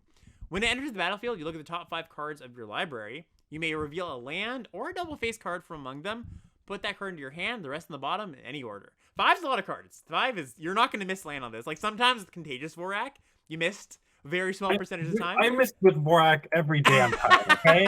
Every time my Vorak. You and Carl, you and 2 Cube. Let me say, you won't be missing as often. 5, adding that additional one, that means a lot. But this is good, right? Yeah, I think this is like a C+. Yeah. Just, double face cards, like, I'd say, if we're saying average 3 battles, then maybe you have some number of the flip Phyrexians, maybe you have like 5 double face cards in your deck on average. Like, that's good if it's gonna hit a spell a percentage of the time. Yeah. I actually probably would go B minus. Maybe it's like a little bit too high, but comparing this Contagious Vorak, the reason that card was so good was the 3/3 was really relevant. Like, you really, really felt like, oh man, that's like an actual body. 2/2 less so. So you know what? No, I talked myself down. I'm gonna give C+ as well. Making me type extra strong. Sorry. My hands are so tired on it. Serpent Blade Assailant. This is 2 and a green, 3 mana for a 2/1 Death Touch, backup 1. I'm not very high on this. Yeah. Whereas kind of my theme for these backup cards, I think this one's pretty medium. The thing I do like about this one is that when you put the counter on something else, you don't feel bad about that because the 2/1 Death Touch is like nice. But yeah, I think it's like whatever. I'd give this like a C minus. Okay, I was gonna go D+. All right. War Historian, 3 mana, 2 and a green for a 3/3 reach, and it has indestructible as long as it attacked a battle this turn. Yeah, this thing looks good. Yeah. Reach is cool. Good attacking battles and good blocking. Like Reach is going to be a very important ability in this set, especially with so many 2/2 flyers for Yeah, 3. just like infinite 2/2 flyers for 3. And yeah, attacking a battle is kind of nice to get indestructible. Yeah, I would probably give this card a still a C, I think. Do you want to go to C plus? Yeah, I think so. Okay. Yeah. Yeah, and again, going back to my whole thing of like, I really like just like large powered creatures for cheap in this set. Yeah, let's go C plus. I like it there. Okay. All right, next up, Chomping Kavu. This is 4 mana, 3 and a green for a 3/3 backup 1, and the ability is this creature can't be blocked by creatures with power 2 or less. Yeah, so believe it or not, this is a backup creature I actually kind of like. This is one of the better 4 mana 4/4s that common I think we've gotten. Like that ability is really good. The can't be blocked. Like I think you're gonna put the counter on itself a lot of the time. Yes. But just like 4 mana 4/4 that's hard to block. Like that's a really, this is gonna be unblockable in a lot of board states. Yeah, there's so many 2/2 knights. Like it's This is I'm gonna go C plus on this. I could even see this creeping to like B minus, but let's go C plus. I'm with you. Cool. Converter Beast, 3 and a green for an 0/1. It has this ability, thankfully. When it enters the battlefield, incubate 5. 5's big. It's also a Phyrexian. It is also a Phyrexian. Yeah, I should say that. It's true. Yeah, I don't hate this thing either. Yeah, it's kind of a weird one. Like, you can sacrifice it in black-green, or you can, like, chump block for a turn. Yeah, it's a funky one. I think it's pretty good, though. I think it's worse than the last card we've seen. I don't know if I'd go words pretty good. Like, I was going to give it, like, a C minus. C minus? Yeah, so like, basically you play this, and it generates 2 permanents. I'm going to go solid C on this. Okay. Yeah, I think this generating 2 permanents, trump blocking when you want it to, hasty 5/5, pseudo hasty 5/5. Yeah, I'm going to go C. And next one here is Crystal Carapace. 3 and a green for an aura. Enchant creature. Enchanted creature gets +3/+3 and has ward 2. And this enchantment has cycling 2. I think this is just a D. It's like worse than equipment, and I already don't like the equipment. Yeah, it's So what if you put this on like a flyer? Like one of these, the many wind drakes. You got a 5/5 flyer with ward 2? How many things are going to interact profitably with that? Let me tell you, Alex. The bounce spell. I walked right into that. I didn't mean to set you up, but I did it beautifully. Pat on the back to Alex. Thank you very much for setting Mark up like that. Okay. Yeah, no. I agree. It's not I just wanted to like, I think a lot of times when we just see like dorky aura, we like immediately write it off. I just wanted to like explore, see if there's something there. I think there actually might be. I'm gonna start low on it too, though. I'll just give it a D. A D as well? Okay. Yeah. This is that card you're talking about. Fertilid's Favor, 3 and a green for an instant. Target player searches their library for a basic land, puts it on the battlefield tapped, and then shuffle. Puts 2 +1/+1 counters on up to 1 target artifact or creature. Yeah, like I think I'm pretty happy just giving this the same grade as the Bladed Burgeoning. Yeah, just I like see them as really similar cards. Yeah, I mean, doesn't that make you want to give it lower? Because this is 4 mana, and the other was 3? Or do you just about like... Well, this can be like a trick, right? Yeah. So, yeah, I mean, like, if you want to combat with this and you get a land, like, you don't feel too bad about that. Yeah. Sometimes it's going to be better to have a trick. Sometimes you're not going to have a creature out, and it's going to be better to make the incubator token. Yeah, totally. And then, like, costing 3 versus costing 4. Sometimes you don't draw your 4th land right away. So they're kind of... It'll be interesting if you like have to pick which one to play in your deck. I think that'll be an interesting decision, but there'll be decks where you want both. Worth noting, the wording here of target player searches is just so that if your creature dies in response, you still get the land. So you get the land no matter what, because you're still a legal target. The spell will try to resolve as much as it can. You'll get your land even if the creature dies in response. You can't, like, if there are going to be potential situations where you target your opponent for that. Interesting. Tell me more. Well, there is like the blue-black rare that brainstorms. Sure. That's going really deep. We'll get there in week 3 of the format. We can come back and talk about it when you come on the podcast. Yeah. Next up, we got Bonded Herd Beast. This is 5 mana for a 4/5. This is another Phyrexian flip card. 4 and a Phyrexian red, and it transforms into a 7/5 menace. Sorry, are you also giving the C- to the Favor? Yeah, sorry. C- to Fertilid's Favor. This Killing Beast. Played Killing Beast on the back here. It's pretty large. 7-5 Menace is giganto. Pretty good at attacking, well, battles, but also players. I think you're going to probably attack a player with a 7-5 Menace a lot of the time.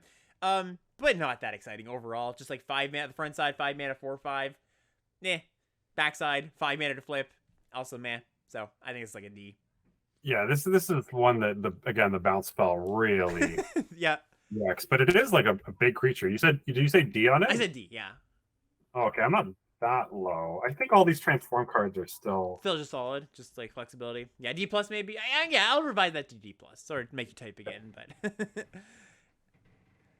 next up we got Wildwood Escort. Sorry, what did you want to give it? Yeah, I'll join you. Okay. You talked me down on it. I was gonna give it a C minus, but I'll join you. Wildwood Escort. 4 and a green for a 3/3. So 5 mana for a 3/3. When it enters the battlefield, you return target creature or battle from your graveyard to your hand. And then if this would die, you exile it. It's just that you can't loop these. Huh. Yeah, like we've seen cards like this. I mean, again, this is like the boomer in me loves these cards. Right, yeah. Earwig Burned Squad a few times though, because the last couple times we've seen this between the midnight thing from Sir, the 3/3 for the black card that melds with the 2/1. Oh yeah, Midnight Scavenger. Midnight Scavenger, and then also in All Would Be One, there was the 4/4 with Toxic return, but both of those only hit CMC 3 or less, right? Yep. So the fact that this can hit anything is still having me guess that it'll still be pretty good, but it's been interesting that the last couple of Gravediggers we've seen have both underperformed. Yeah, and going back a little bit, there's the one that picks up ninjas in Neo, and there's also going back more. There was one that picked up Warlocks in Eldraine, I think, or no, was it Warlock picked up something? Knights maybe? And yeah, we've seen the trend of these actually haven't been as good as definitely they were in the past. Definitely take a bit of a hit. So what do you want to give it? Yeah, and this does return battles too, so Yeah, there's like a little certainly. bit of upside there. Especially if you're a red-green deck, if you run out of battles to attack, you can just keep going, keep the train rolling. True. I'm still gonna give this, like, if this was 5 years ago, it'd be like a B, but like I want to give this like a C a minus. C. Yeah. Is that too low? I would give it a C. I was gonna say C minus maybe, but yeah, I'll go C. Yeah. Well, Okay. maybe this one will surprise us. Last green common here, Timberland Ancient, 4 green for a 6/5 reach trample for a cycling 2. Yeah, and again, I kind of like these things. One of the better ones, I think. Do you want to go higher than C minus on this? No, but yeah, I'm just gonna go C minus, and it's kind of funny. It's literally the card from the last set. It just doesn't have forest cycling. Nobody really played that card, but it's kind of funny. Forest cycling is a big upgrade. Yeah, though. big upgrade for certainly. Yeah. Okay, moving on to the uncommons here. The real final home stretch here. First uncommon is Herbologist Instructor. 1 and a green for a 1/3. When it enters the battlefield, you gain 3 life. It's got the biggest cost here for flipping it that we've seen. 6 in a Phyrexian Black, so that's quite a bit. Transforms into a 3/3. Turns into Malady Invoker, Malady Invoker, and target creature an opponent controls gets -0, -X until end of turn, where X is Malady Invoker's power. Yeah, I this card's great. Yeah, this is the front side is, so I've been talking about like, oh, maybe the front sides are too bad for too long, but 2 mana 1/3 gain 3, that's a pretty good just rate as a defensive card, and then eventually just flips and kills something. Gain 3 life is big on it too. Yeah, definitely. It's kind of funny. I wonder why. I would love to hear it be a fly on the wall in the roof. Like, yeah, this needs to be -0, -X. It can't be -X, -X. Like that's such a strange distinction to make here. But yeah, it's good. B minus, C plus. Yeah, I was gonna give it B minus. Great. Next up, we got Streetwise Negotiator. 1 and a green for an 0/2 with backup 1, and it says this creature assigns combat damage equal to its toughness rather than its power. Oh, okay, so this is just like a 2 mana 3/3. Yeah, of course it's from SNC. Of course it's just a 2 mana ridiculous. Yeah, exactly. Okay, this is super solid. Like, okay, so 2 mana 3/3 would just be like, C basically. C maybe even C plus. A 2 mana 3/3 would be a C. I think it'd be better than that. Okay, so sure, so C plus then, and then them being able to split that up and like put a counter somewhere else. I mean, it's kind of funny. Sometimes this is actually gonna like make it attack for less when the turn comes down, right? Because like you have like a low toughness, high power creature. But even still, the modularity is great. I would give this a B minus, I think. Yeah, sure. I'll join you on B minus. Great, sweet. Colony of Whispered Hopes. 2 and a green for a 1/1. If one or more +1/+1 counters will be put on a permanent you control, that many +1/+1/+1 counters are put in that permanent set. They gotta have a better phrasing for that. That comes up so much. They got the keyword that. And it also has an ability, tap, add X mana with any one color where X is Colony of Whispered Hope's power. So basically, to break that down, whenever you would put a counter on something, you get an additional one. It's the Hardened Scales effect for people who play with that card. And it's a 3-mana mana dork. The weird thing is that they also have a green rare that does the same effect, and the templating of the wording is different. Yep. It only targets creatures and artifacts. Yep. Instead of a permanent. Like, they're just making stuff up as they go here. This card's good. Like, especially if you back up onto this, then it starts tapping for 3 mana. Ooh, yeah, that's nice. Wait, 3? Yeah, because it adds 2 counters onto it. So it has yeah, three leave it to power. itself. Yeah, of course. Duh. Wow, that's cool. Okay, I like this card. What do you want to give it? I think I will give this. It's almost like a build around, but I'm not going to give it a build around grade because that feels like a cop out. I'll give it B minus. Okay, yeah, that's pretty. Yeah, just the explosiveness of the turn you do that is really good. And just turning, and then your mana dork like grows as the game goes on. Yeah, no, love this. Sandstalker Moloch, final card here in the cycle of color hate cards. 1 green for a 4/2 flash. When it enters the battlefield, if an opponent casts a blue and or black spell this turn, look at the top 4 cards of your library. You may reveal a permanent from among them, put into your hand, the rest in the bottom in any order. Wow. That's quite good. This is definitely the most main deckable out of all of them. Just like a 4/2 flash for 3 is just a solid card. And then the upside of just having this just feel like a cantrip, not even cantrip, but selection too. Wow. Fantastic. So it's like we've been giving sideboard and main deck. I think this is like a main deck B minus, and then like a sideboard. It probably doesn't gain that much actually, but B plus for sideboard. I think main deck I'm going to give it a C plus. Okay, yeah, that's fair. It can just be a 4/2 flash sometimes. Yeah, definitely play against green, white, or something, and yeah, not going to be that good. Tandem Takedown. 1 green for an instant. Up to 2 target creatures you control each get +1/+0 until end of turn. They each deal damage equal to their power to another target creature, planeswalker, or battle. I notably omitted mentioning how bad my bounce spell is against the last card. That's great. Both Yeah, bouncing it and bouncing something else and being punished for casting it. Yeah, that's great. But anyway, this card's great.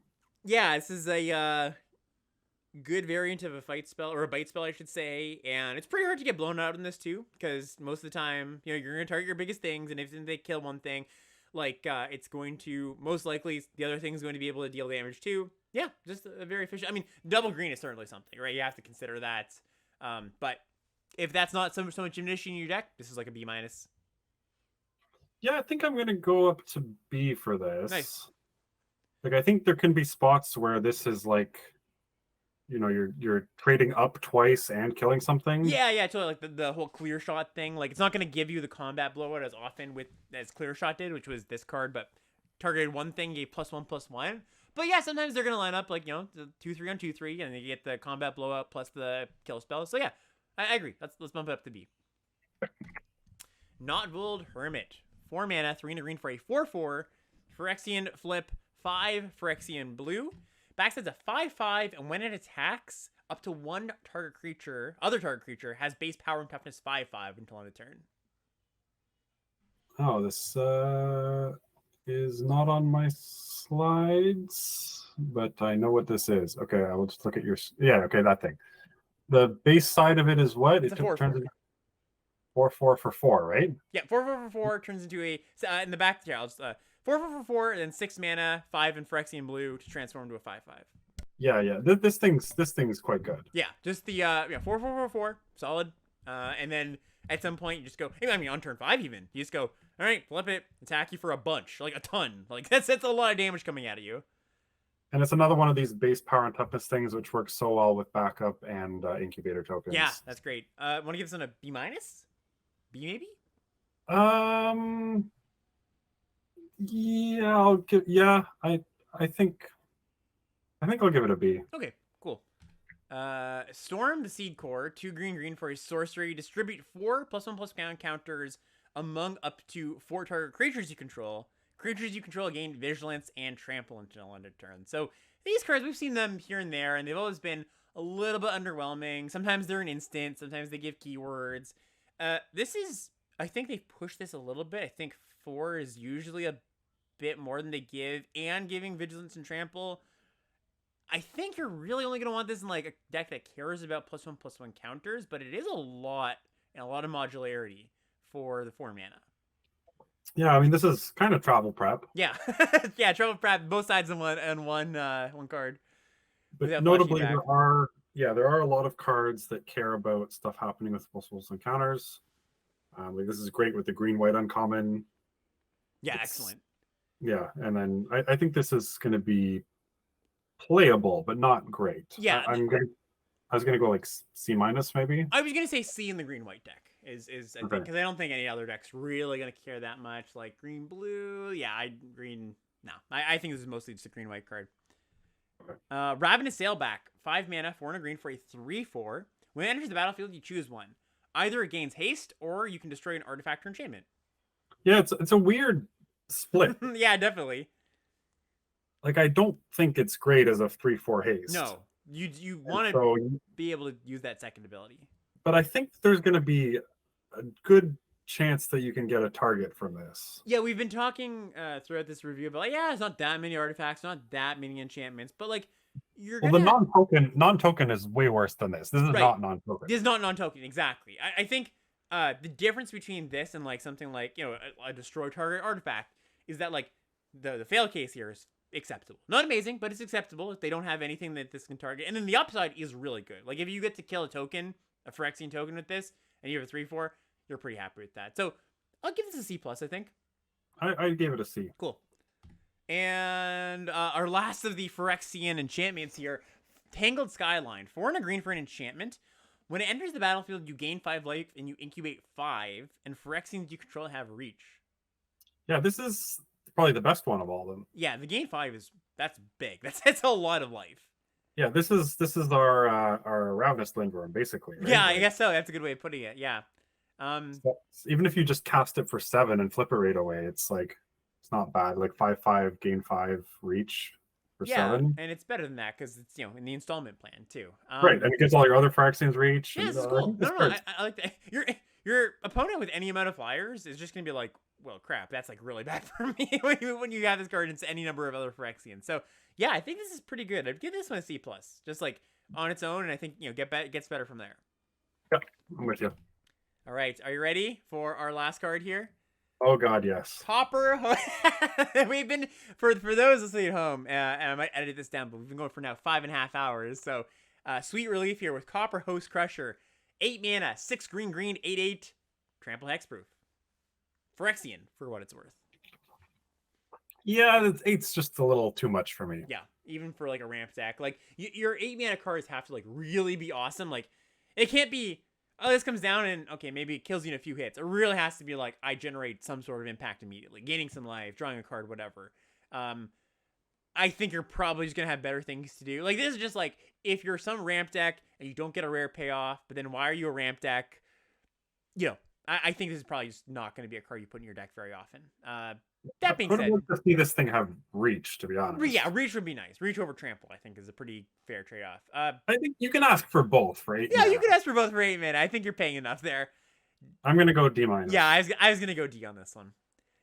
All right. Well, that's it.